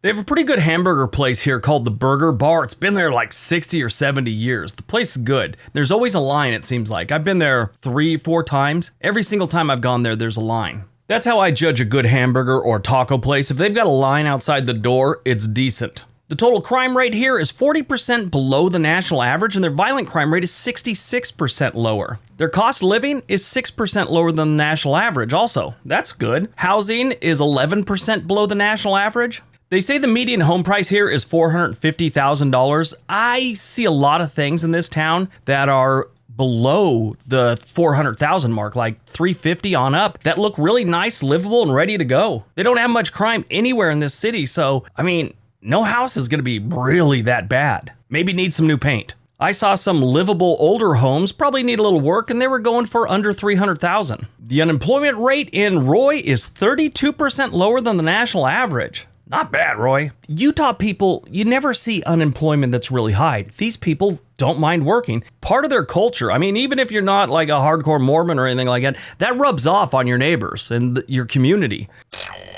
Number 6, Logan, Utah. I like Logan. Logan's a good place to live. The town of Logan was founded in 1859 by settlers sent by Brigham Young to survey the area for a fort near the banks of the Logan River, and that's how it got its name. The Logan River got its name from an early fur trapper from the area. Logan's one of the only cities on this list that's actually outside of that whole Provo, Orem, West Jordan, Salt Lake City, Ogden area. It's northeast of Brigham City, not too far from the Idaho border. They have about 50,000 residents living here, and their total crime rate is 43% lower than the national average. Their violent crime rate is 50% lower than the national average. Their overall cost of living is 8% lower than the national average, and housing is 17% below the national average. We're getting below. Now, they say the median home price here is about $350,000. That's a little bit low because they do have a lot of condos here that are, under $200,000. Not a lot, but they do have some. And I think that brings down their average because I'm looking at it and it's really looks like it's closer to $400,000. And it goes up, way up. They got an amazing house for about $3.7 million up on the east side of town in the hills there a little bit. It's beautiful. The unemployment rate in Logan is 24% lower than the national average.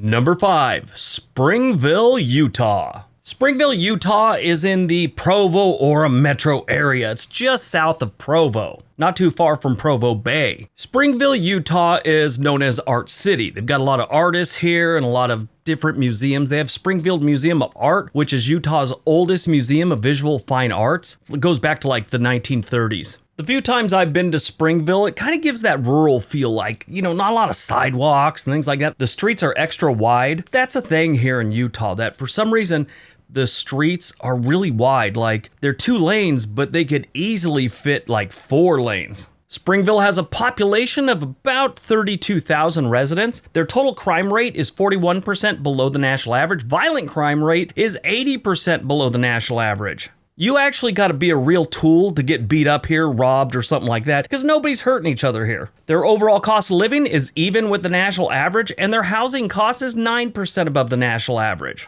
The median home price here is about $400,000. That's the median price, but realistically, if you want anything above like a nice condo, which nice condos there could go for about $300,000, but if you want a really nice single family home, you're looking at least $450,000. Still below Utah's average. The unemployment rate in Springville is 39% lower than the national average. Not bad. Number 4, Spanish Fork, Utah. I've always liked the name Spanish Fork. I don't know why. It always reminds me of Spanish Fort, which is in Alabama in the Mobile Bay. That's a nice little place. I've been there quite a few times. The Spanish Fork River is just on the east side of town, and they call it a river, but honestly, it's a glorified stream or creek, whatever you want to call it. It's not that big. They also have a ghost town just outside of Spanish Fork called Thistle. It's you can see it from the highway. It's pretty interesting. Sadly, it was years ago I went there. Someone graffitied all over the place, but you could still see it from the highway. It's pretty cool. Spanish Fork has a population of a little over 40,000 residents. Their total crime rate is 49% lower than the national average, and their violent crime rate is 81% lower than the national average. The cost of living here is even with the national average, and their housing is 9% above the national average. Just another place that says 450,000 is the median home range you're looking at. You can find some older homes that are under 400,000, but I would probably expect to pay about 500,000 really to get a nice house here. The unemployment rate here is 42% below the national average. Now, a lot of these homes you might be going, well, you're looking for cheaper places to live, but everything's expensive here. The rest of Utah's pretty expensive. I'm looking at smaller towns up in the hills and stuff where homes are going for $3 and $4 million. So compared to some parts of Utah, these are pretty cheap. Number 3, South Ogden, Utah. South Ogden, Utah is on the south side of Ogden, Utah, strangely enough. I'm not sure, but I bet that's how they got the name South Ogden. South Ogden has all the right stats in all the right places. They got a population of about 17,000 residents. Their total crime rate is 28% below the national average. Violent crime rate sits at 64% below the national average, and their overall cost of living is 5% below the national average. So we're going the right direction here. Even more so, their housing is 9% below the national average. It's actually like 9.1 something. I haven't been adding that on there. Just kind of rounding it up or down for you guys. They say the average home price here is $400,000. And they don't have a lot for sale here, but that's probably what you're looking at. I mean, to get in here with anything, you're looking at about $350,000 on up to $450,000. But $400 to $425 and you'll get something decent. The unemployment rate in South Ogden is 46% below the national average. People, like I said, they don't mind working in Utah.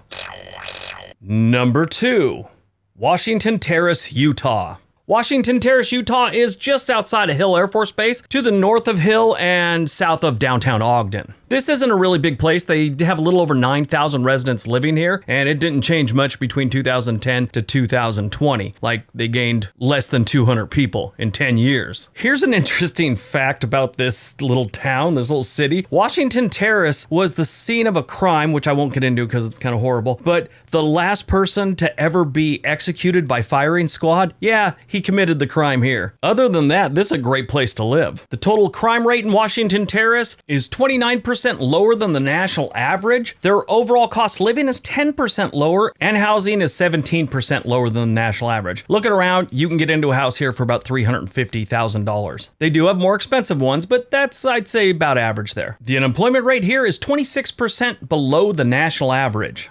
On still. North Logan has a little over 11,000 residents. Their total crime rate is 4% below the national average. Their violent crime rate is 45% below the national average. Their cost of living is only 3% above the national average, and their housing is 18% above the national average, which isn't the best, but just looking at the place, they got houses right now for sale that are around $435,000, and they go all the way up to $885,000. The cool thing about that is if you get a house here, chances are it's going to have like at least an acre on it. Now, some of the newer communities, when houses pop up there, obviously they're going to be on top of each other, but a lot of the homes here have acres, so that's a plus. So why are they number 1? They don't have the best stats here as far as cost of living and everything like that, but this is probably one of the nicer places to live that is still relatively affordable in Utah. Great air quality, great people. The locals rate this place through the roof like it's the greatest place on earth, and it's really not too crowded. Like every place else in Utah, the unemployment rate is below the national average, 28% here in North Logan. And if I had to live here,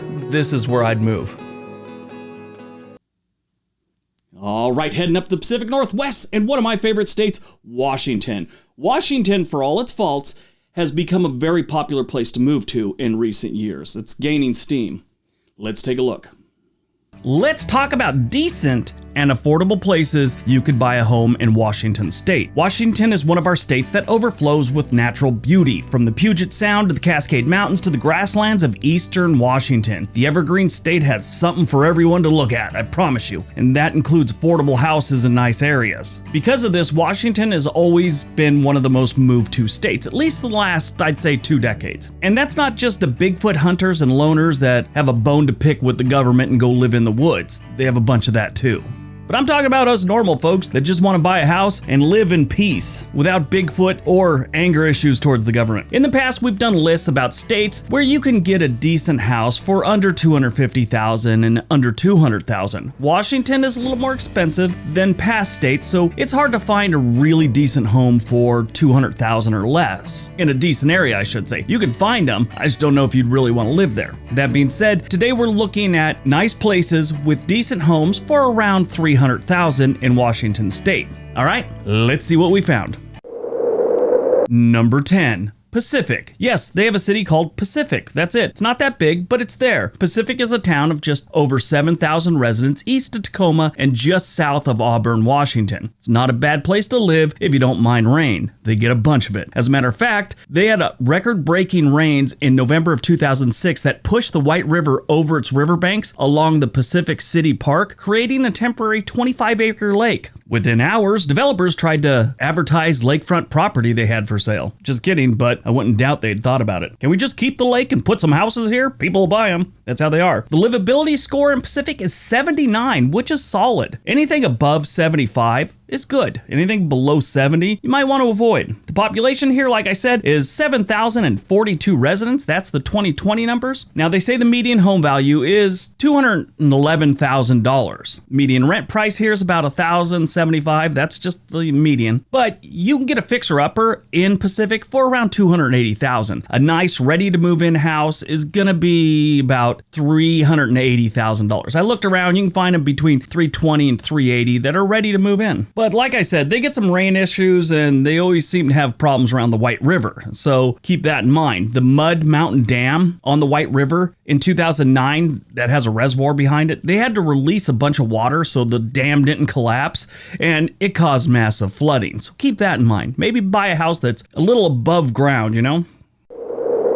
Number 9, Orting, Washington. Orting is a nice town that sits along the Puyallup River with great views of Mount Rainier. This city of 7,254 residents is sort of weird. I say weird because I've been here and I thought the place would have a high cost of living and expensive housing. It just looks like it should, and it's really not. They do, well, I think they got rid of it, but back around 2015, 2014, they had this really cool old bridge, and I remember they were doing construction, getting rid of it soon. It's too bad. It was really neat. Anyway, I did the research for this video some months back, and they had some very affordable, nice homes for sale. Currently, they don't have a lot for sale, but that could change, you know, next week or next month, something like that. That's just how it is. Orting has a livability score of 73. Now, the median home value, they say, is $207,000.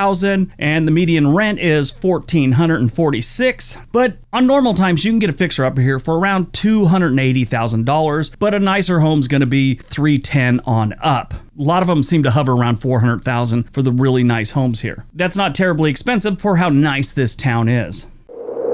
Number 8, Battleground, Washington. Besides having a really cool name, it's kind of a really cool place to live. Battleground is a town of about 18,000 residents near the Portland, Oregon metro area. It's just north of Vancouver, Washington. I know a couple that lives there. This is one of the places you move to when you don't feel like getting price gouged by Portland housing prices or Oregon taxes. It's definitely not a bad place to live. The median home value here is $223,000. Now, realistically, you're looking around $320,000 to get something livable and decent, but a majority of the houses are in the $400,000 area. The median rent here for a one bedroom is $963 a month, and the livability score is 80. Definitely a good place to live. Number 7, Kennewick, Washington. Kennewick is a nice place to live. A lot of people enjoy living here. It's right on the shores of the Columbia River, and it's got pretty much middle-of-the-road stats across the board. Crime's not terrible. It's kind of middle of the road. Cost of living's kind of middle of the road. Employment's kind of okay. Housing, it's kind of cheap, and the schools are kind of middle of the road also. But what they do have A pluses in, the residents really love the place and they got a lot of things to do. It's kind of hard not to find something to do in Kennewick when you got the Columbia River flowing right through town. It's a great place. A lot of things to do. Fishing, boating, whatever you want to do. Or you could just stay on the shore and look for bones. Yeah, Kennewick is where they found the Kennewick Man. This is probably the most complete Paleo-American man ever found. They found him on the banks of the river. They figure he's at least 9,000 years old. He didn't look a day over 8,000 years old. That's how well preserved he was. Kennewick has about 77,000 residents, so it's pretty much a city. The median home value here, they say, is $174,500. Realistically, you could find decent places to live here for $275,000, but you probably want to start looking in the $320,000 area to get something really decent. And it goes up. Rent hovers around $831 for a one bedroom in Kennewick. One thing I did notice, they have a lot of like fixer-uppers that probably aren't in the best part of town. You can get them for like less than $100,000, and they had more than a few. They also have a lot of open land you could buy. And in case you ever take the Amtrak, let's say you're going east from Portland, this is like one of the first stops you get off and relax and actually stretch your legs a little bit. Number 6, Spokane Valley, Washington.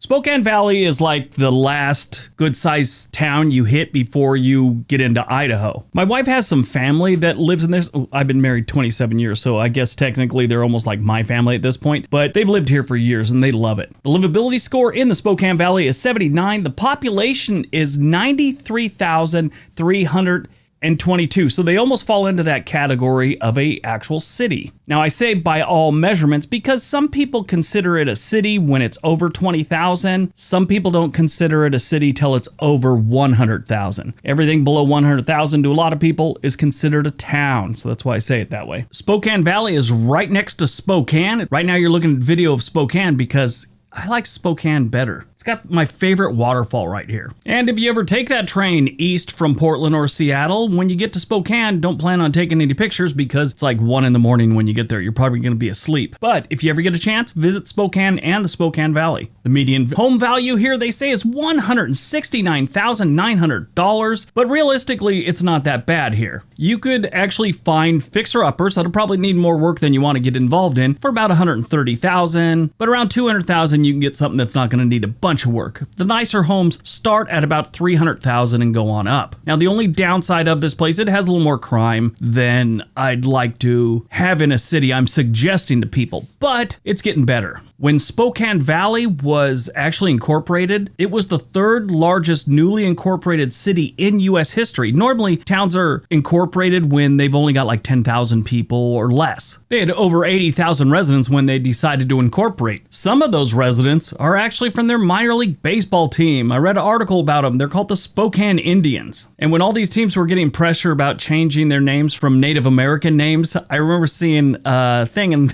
I don't know what the guy's function was with the team, and he goes, yeah, we understand all that, and we understand the sensitivity it is towards the subject, but yeah, we're not going to change it. That's exactly how he said it. I was like, oh, okay, he's not changing it. Guy could have been the owner for all I know. Number 5, Pasco, Washington. Pasco is right across the Columbia River from Kennewick and is another city in what they call the Tri-City area. And it also has the Snake River to its southeast. You know, it's been over 40 years, but whenever I see, hear, read, or think about the Snake River, I also think about Evel Knievel. It's weird, I know. The livability score in Pasco is 72, and they've got a population of 68,567 people. It's not too expensive to buy a house here either. The median home value is $166,400. Realistically, you're looking at a fixer-upper might run you a little over $100,000, $120,000, something like that. The nicer homes start off at about $300,000 and go on up. The only real knock about Pasco, statistically speaking, is their schools. They kind of get a big fat F.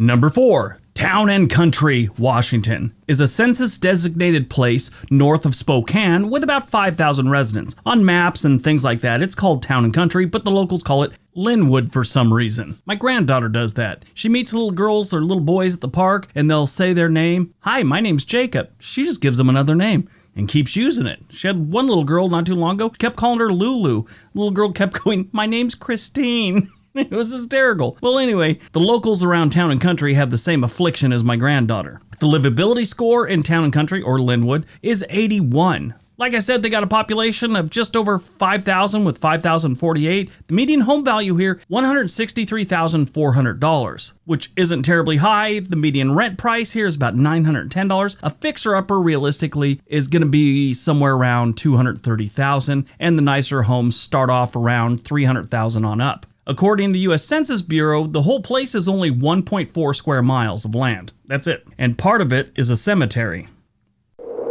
Number 3, Clarkston, Washington. Clarkston is a town of 7,314 people on the Snake River and Idaho border. It is directly across from Lewiston, Idaho. Get it? Clarkston, Lewiston, as in Lewis and Clark? Yeah, they named these two towns after the famous explorers who floated on by here around 1805.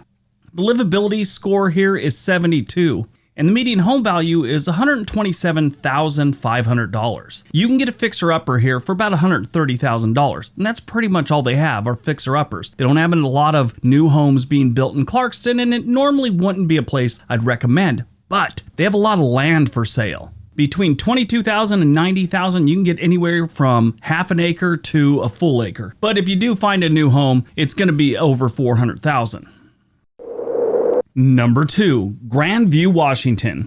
Grandview is a great place for someone that doesn't need a job, like retirees or remote workers. Grandview is nice, quiet, safe, and affordable. All their stats are good except for schools and jobs. So, I mean, if you don't have kids going to school, don't worry about it. And if you're a remote worker, again, don't worry about it. This is a great place to live, especially when you see how cheap it is. First of all, they have a livability score of 72. Their population is 11,098 people. Median home value here is about $124,400. Now, you can get a fixer-upper for around $90,000 to $100,000, depending on what you find. It's going to need a little work. But they have a lot of land for sale, just like Clarkston, anywhere from $70,000 to $130,000. So if you want to buy a tiny home, you want to build your own home, this is great. But the nice homes that are for sale here start off around $300,000 and go on up. And they got some decent ones. One thing I noticed is 90% of the places here have like a quarter an acre, it seems like. All the houses with big lots. Grandview is basically a farming community.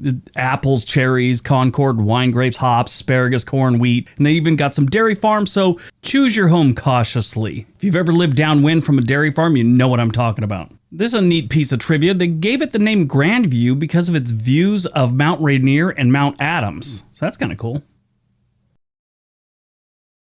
All right, before we get to number 1, don't forget we have another channel called On This Day. There's a link down below. Check it out. Subscribe if you like. Give a couple videos a big thumbs up. All right, on to number 1. And number 1, Oak Harbor, Washington. Oak Harbor is Whidbey Island's largest incorporated city. It's named for the oak trees, which are all around the island, and the city's growth coincides with 2 major events: the building of the Deception Pass Bridge on July 31st, 1935, and the completion of the Naval Air Station, Whidbey Island, on September 21st, 1942. That's still there. Actually, they're both still there. This is probably one of my favorites on the whole list. I've been here a few times, not long enough to really get a good feel for living in Oak Harbor, but it's a great place. Whidbey Island in general is just a nice place. Oak Harbor has 23,565 residents. That's of 2020. They gain about 1,000 or 2 every single census, so it's growing, just not terribly fast. The fact that it's out of the way plays into that, obviously. I'm sure if this place was a little bit closer or easier to get to, it would be overrun by now. Oak Harbor has a nice little downtown. Their street there, Pioneer Way. It's filled with shops, as you can see from this Google Maps view. Pretty nice place. Definitely a good place to spend the weekend or move to eventually. Oak Harbor has a livability score of 77, which is solid. The median home value here is $226,000, but you can get a fixer-upper for around $150,000. They don't have many, but they do pop up occasionally. You can get a decent home for about $300,000, but the nicer ones start around $400,000 and go up. But this is a great, quiet little community. All right, that's today's video. Hope you guys enjoyed it. Hope you got some information out of it. Now go out, have a great day, be nice to each other.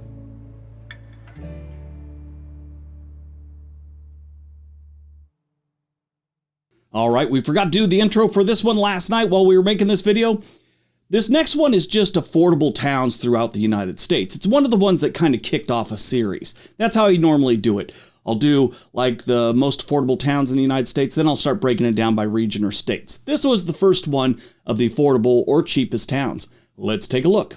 Recently, I did a most affordable cities in the United States. I had a good amount of requests for a video about affordable small towns. Small towns are becoming more and more popular these days. Now, I've talked about it before on this channel about how people are able to work from home and they're moving to small towns because it's more affordable. I mean, it totally makes sense if it works for your life. Most small towns are very affordable and safer. 2 things people want to live their lives. And before you do, stop typing. Common sense tells us all that not every small town in the US is safe or affordable. We'll just assume that. This is a video about the ones that are safe and affordable. But I thought today we'd look at where we could find some of these affordable small towns. So sit back, relax, and watch my top 10 most affordable towns in America.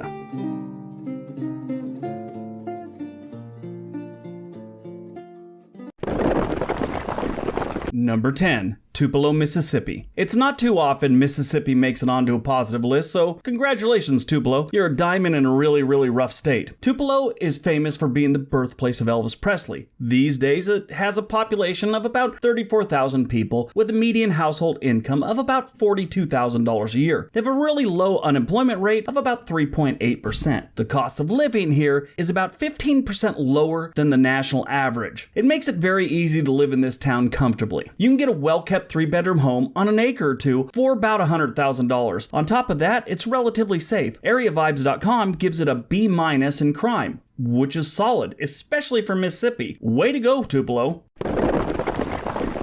Number 9. Williston, North Dakota. Williston is in the northwestern part of the state, right off the Missouri River. Because of North Dakota's oil boom, the town has seen about a 49% population jump since 2010. This has also brought in new, secure jobs, ultimately leading to an unemployment rate of about 2%, which is solid. The income per capita here is $46,000 a year, making this town incredibly easy to live in. Low crime, housing is cheap, but is creeped up because of the population explosion that kind of happens, but it's still a very inexpensive place to live. Once you get past living on the frozen tundra of North Dakota, it's kind of nice. Number 8. McPherson, Kansas. McPherson is a college town, home to about 28,000 residents, and McPherson College as well as Central Christian College of Kansas. Being a college town, everything is fairly affordable here. Your home prices are pretty low. The average home here goes for about $160,000. That's about $80,000 less than the national average. The good news is you won't suffer from the heat and the humidity of the South. It does happen, but it's rare, and it rarely gets frozen like North Dakota. So that's a plus. The only thing that really sucks here is the high school and middle schools. They are graded an F. I think the kids are too busy dreaming about places that might have some excitement, too busy to study, you know? This place is great if you're not looking for a nightlife. Number 7. Van Wert, Ohio. Van Wert is a small town of only about 28,000 residents, but you would never know it by just driving through. It has a lot of stuff you wouldn't expect to find in such a small town. Van Wert has the Van Wert Civic Theater, as well as the Wassenberg Art Center. The main street is lined with various kinds of shops. This is all very luxurious. Well, at least by Ohio standards. One disturbing thing about the town is they have a video store. These things are becoming rare, like phone booths. The median home price is only about $95,000, making this town very affordable. Low crime, great schools, and a low cost of living. You could do so much worse in Ohio. Number 6. St. Joseph, Michigan. St. Joseph is right on Lake Michigan with about 8,500 residents. With the lake being right there, it attracts a ton of tourists every single year. The good news is, this doesn't make the cost of living spike. It does a lot of other places, not in St. Joseph. The cost of living here is actually 15% lower than the national average, and the median home price is only about $145,000. I was looking at houses there that are like $200,000 right off the water. It was amazing. I couldn't believe it. Anyway, the only bummer is the weather. It's Michigan, so it's gonna get cold. Thankfully, it's not like the upper part of Michigan, it's the lower part, but that still gets cold. But every other stat is what every single person is looking for. Housing is great, schools are amazing, the economy and jobs are decent, and it's one of those places where people probably have to think back to the 60s or 70s to remember the last murder they had. They have no crime there. I went to other websites that I normally don't go to, besides the FBI thing, looking for any hint of anything like that. Nothing.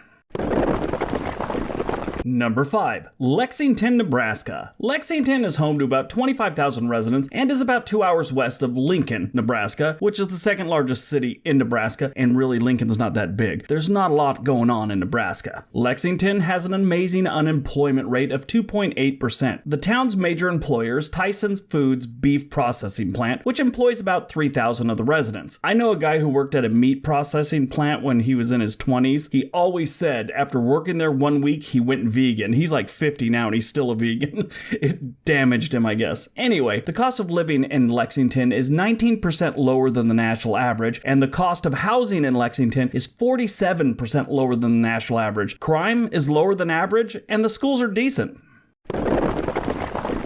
Number 4, McRae, Helena, Georgia. Okay, so technically these are two towns, but if you're not from here, you'd never know. They're like out in the middle of nowhere together. These two towns are so affordable, they had a Dollar Tree and a Dollar General directly across the street from each other, locked in an epic struggle for the residents' dollars. That was until Dollar General lost the struggle in like 2017, 2018, closed the store down. Everything here gets graded an A, but schools and jobs got a C, schools get an F. So that kind of sucks. The cost of living in McRae, Helena is 25% lower than the national average, and houses are dirt cheap. Number 3. Burlington, Iowa. Burlington is on the Mississippi River about 165 miles east of Des Moines. The town has about 25,000 residents and the unemployment rate is about 2.9%, with a median home value of $90,000. That's $120,000 less than the national average. You heard me right, $120,000 less than the national average. They're almost giving homes away here. This is a prime place to move and live. They've been losing residents faster than they can bring them in, and it's been going on this way for about a decade or so now. It's probably the boredom. It's really easy to get bored in Iowa. The cost of living in Burlington is 21% lower than the national average, and the cost of housing in Burlington is 47% lower than the national average. Number 2. Muskogee, Oklahoma. Muskogee is a small college town of about 40,000 residents, 2 hours away from Oklahoma City. It was made famous in 1970 when country singer Merle Haggard released an anti-hippie-ish type song called Okie from Muskogee. The song was actually released on December 29th, 1969, so stop typing. I promise you, a few people thought they had their gotcha moment for the day. Anyway, that was when the song was released, and that was about the last time anything really ever happened here. The good news is it's very affordable with a median household income of about $38,000. Now, that doesn't sound like a lot to a lot of people, and I understand that, but the cost of living here is painfully low. It's actually 21% lower than the national average. That's low. The cost of housing here is 49% lower than the national average. You could survive here and live pretty good on a McDonald's income. And before we get to number 1, don't forget there's a poll at the end of the video. Usually it'll pop up it always pops up in the right corner about 15 to 20 seconds before the end of the video. Helps out with data for upcoming videos. And number 1. Logansport, Indiana. Logansport is a small town just east of Lafayette and 23 minutes north of a little town with the greatest name, Young America, Indiana. Logansport has about 37,000 residents that all love the outdoors. They kind of have to. The Wabash River is running right through town. The median home price here is really low. It's only about $62,000. The unemployment rate is about 3.4, which is lower than the national average, but not the best one on this list. The cost of living in Logansport is 20% lower than the national average, and the cost of housing is about 55% lower than the national average. This makes Logansport one of the most affordable towns you could find. That isn't like wrecked with crime or anything like that. Strangely enough, the guy I talked about in Lexington, Nebraska that went vegan after working at a meat processing plant, this is where he lives and where he worked at the plant. There's a Tyson plant there. I reached out to him on Facebook about this video and he said it's strange. Without knowing the stats and everything like that, he thinks over the last 10 years, it's been getting cheaper to live in Logansport. That's really strange. If that is true, I doubt it is completely true, but I'm sure there's some merit to him saying that. That's a glowing review for a town. Logansport, Indiana is one of the most affordable towns to live in that doesn't have a myriad of horrible things going on there. All right, so that's the top 10 most affordable towns in the United States. You know, I could probably do 10 lists on this. There's a lot of really good ones, so this really isn't the top. This is just 10 really good ones, I think. All right, let's finish things off with the beginning of a series, 2-part series that never got finished. We did the cheapest places to buy a house in red states, like, conservative states, Republican states, whatever you want to say. I was going to do the Democrat one, but since the Republican one did horrible, we never did the Democrat one. All right, let's take a look. What is going on, everyone? Welcome back to the World According to Briggs, a channel that is here for you. Well, it's here for me too, but without you, I'd be working a 9-to-5 job and wouldn't be able to make videos. So thank you for being here. The last couple weeks, I've been doing videos about places with a low cost of living and low housing prices. Since I started those videos, I've been getting questions about which Republican conservative states or red states are the cheapest. How a location leans politically is very important to a lot of people. To others, it doesn't matter. I'm one of them. I don't care. But I also get the feeling I'm in the minority on that belief. I do understand that human beings like to be around other human beings with very familiar beliefs. They like their own people. In my unscientific study, which includes reading comments and hate mail, I would guess that more than half the people that watch my videos care very much about how their state votes. So we call it the red states.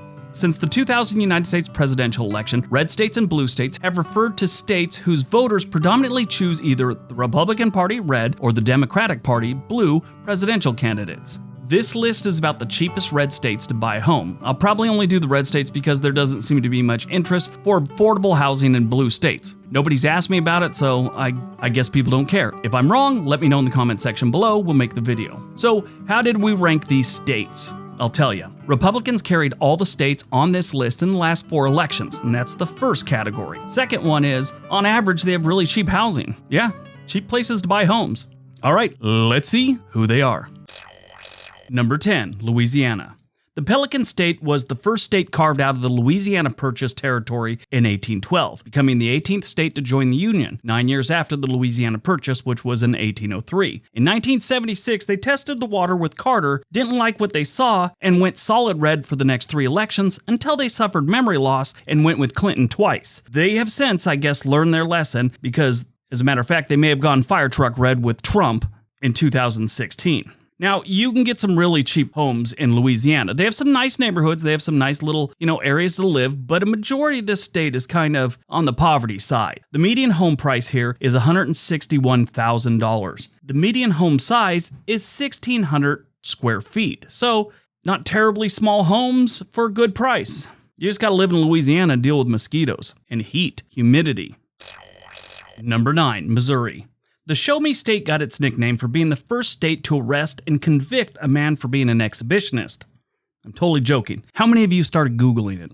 Missouri became a U.S. territory as part of the Louisiana Purchase in 1803, and a year later, the Lewis and Clark expedition set out from St. Louis to explore the rest of the country. Wasn't the rest of the country then, it was just open space, pretty much. The Show Me State was admitted into the Union in 1821 as part of the Missouri Compromise, and by the early 1830s, Mormons started to migrate to the state as well, and within a few years after that, violence broke out between the Mormons and non-Mormons, with the infamous 1838 executive order by Governor Boggs said that Mormons should be treated as enemies and they must be expelled from the state or exterminated if necessary. Great! I'd leave too and head to Salt Lake City. Missouri's followed the same pattern most red states have followed. All red but Clinton and Carter. The median home price in Missouri is $158,000. Not bad. The median home size is 1,400 square feet. Number 8, Nebraska. There are more cows than people in Nebraska, and as you can probably imagine, these aren't pets. The state's biggest farm product is beef. With about 19,000 cattle ranches, people are outnumbered by more than 3 to 1. Nebraska has been solid red since before Nixon. In 2008, the city of Omaha, Nebraska went with Obama while the rest of the state went with McCain. I'm thinking the residents of Omaha got confused with the names and thought that they were voting for the city of Omaha, Nebraska to be the president. Some cornhusker went into the voting booth and thought, well, look at that. That's new. A city as the president. Let's give that a try. Sort of like when Dairy Queen adds something new to the menu. The median home price in Nebraska is $158,000. That's it. Most of the houses are around 1,700 square feet. Number 7, Alabama. The Confederacy was born in Montgomery, Alabama, and it was the first capital during the Civil War. After the war, segregation was in full bloom down south, and in Alabama, a little bit more. In 1901, the state limited voting rights for thousands of blacks and poor whites through poll taxes, literacy tests, and other restrictive requirements. Anything they could do to keep the poor folks from casting a vote, they did. Speaking of voting, they went with Carter in '76 and decided that was enough. They've been red ever since. The median home price in Alabama is $144,000. That's not terrible. The median size is about 1,588 square feet. Alabama's a weird state, though. You either love it or you hate it. They've got some areas in there that are just downright ugly and you want to stay away from. But then on the other hand, they have some amazing places with amazing people and great architecture and a lot of history. So yeah, it's kind of weird. I've always felt Alabama was just a weird kind of state. But like I said, a lot of people love it. There's a lot of good people there. Number 6, Kansas. About now you're thinking to yourself, hey, are all these states in the South or the Midwest? And the answer is yes, they are. And don't say I'm biased either. I don't control the real estate markets or how people vote. So I didn't make up this list. I'm just going by the numbers. I actually would like to control how people voted. That would be great. I'd have everyone elect Carrot Top as our next president just so I could see every news outlet's election night host use the F word as the results came in. That would be great, wouldn't it? President Carrot Top? The last time Kansas voted Democrat was 1964 when they decided Barry Goldwater was crazy and they should stick with Johnson. The median home price is $143,000. That's not bad money for a house. You're living in Kansas. Kansas isn't the worst state in the union, so you could do so much worse. The median size is 1,522 square feet. Number 5, Mississippi. The Magnolia State was the second state to bail on the Union in 1861. The state's location along the Mississippi River made it a serious strategic military location during the Civil War. Mississippi lost a lot of men during the war. They lost nearly 10,000 soldiers. The 13th Amendment, which abolished slavery, was ratified in 1865 at the close of the war. Mississippi didn't officially adopt it until 1995 and didn't officially notify Washington of the vote until 2013. Nothing like putting things off, guys. Mississippi has been a solid red state since Carter left office. The median home price here is $138,000. That's not a lot of money for a house. The median size is 1,479 square feet. Mississippi always seems to be on the worst lists, and that's probably why real estate prices are so low. They are. I'm surprised they're not the cheapest. Number 4, Kentucky. Officially known as the Commonwealth of Kentucky, this state takes great pride in its history and its culture, including the popularity of its bluegrass music, horses, moonshine, low number of dentists, and bourbon. Kentucky has a couple of my favorite Army bases, Fort Campbell, which is the headquarters for the 101st Airborne Division, and Fort Knox. It's an Army base that dates way back to World War I and actually holds the nation's gold reserve. The Commonwealth did the whole Carter-Clinton thing, and they've stayed solid red since then. The median home price here is $135,000. That's it. We're getting kind of low here. $135,000 is the median home price. Wow. Anyway, the median size is 1,456 square feet. So cheap houses, decent size, and moonshine if you want it. Number 3, West Virginia. One of my favorite states to visit, West Virginia. Like I've said before, this state has a bad rep from a lot of different things. They've had a rough patch for the last decade or so. And it's too bad. In my opinion, this is one of the top 5 states when it comes to good people. You know, this state really deserves a good bouncer too.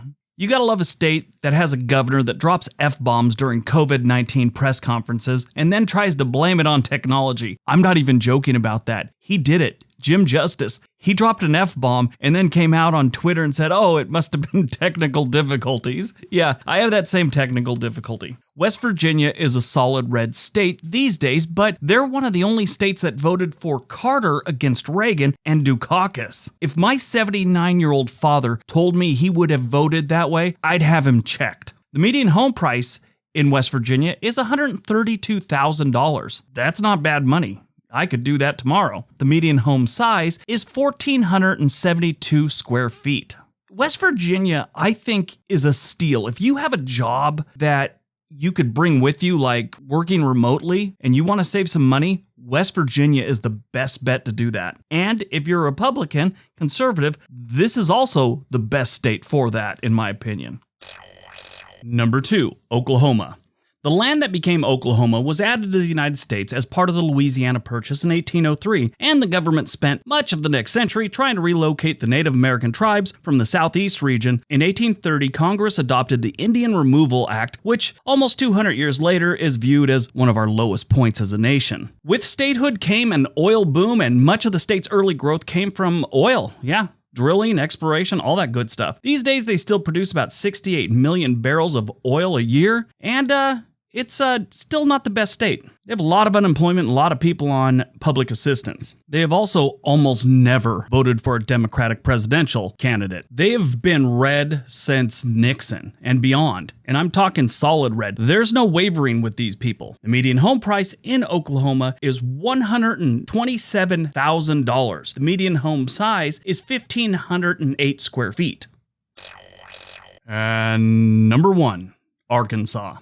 Arkansas is bordered by Missouri, Tennessee, Mississippi, Louisiana, Texas, and Oklahoma, so they don't have the best neighbors. Texas and Tennessee are decent, but yeah, everyone else they could probably do without. Probably brings them down a little bit. Arkansas has some of the country's most stunning geography. That's a fact, and that's how they got their nickname, the Natural State. They've also been a red state since forever. They are so red, they're scarlet red. They did vote for Clinton both times, but that's because he's a hometown boy. I think most of them still refer to him as Slick Willie. But the median home price in Arkansas is $122,200.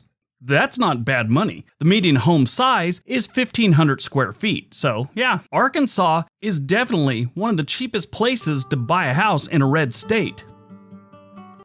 All right, that's today's video. Hope you guys enjoyed it. Hope you got some information out of it. Now go out, have a great day. Be nice to each other.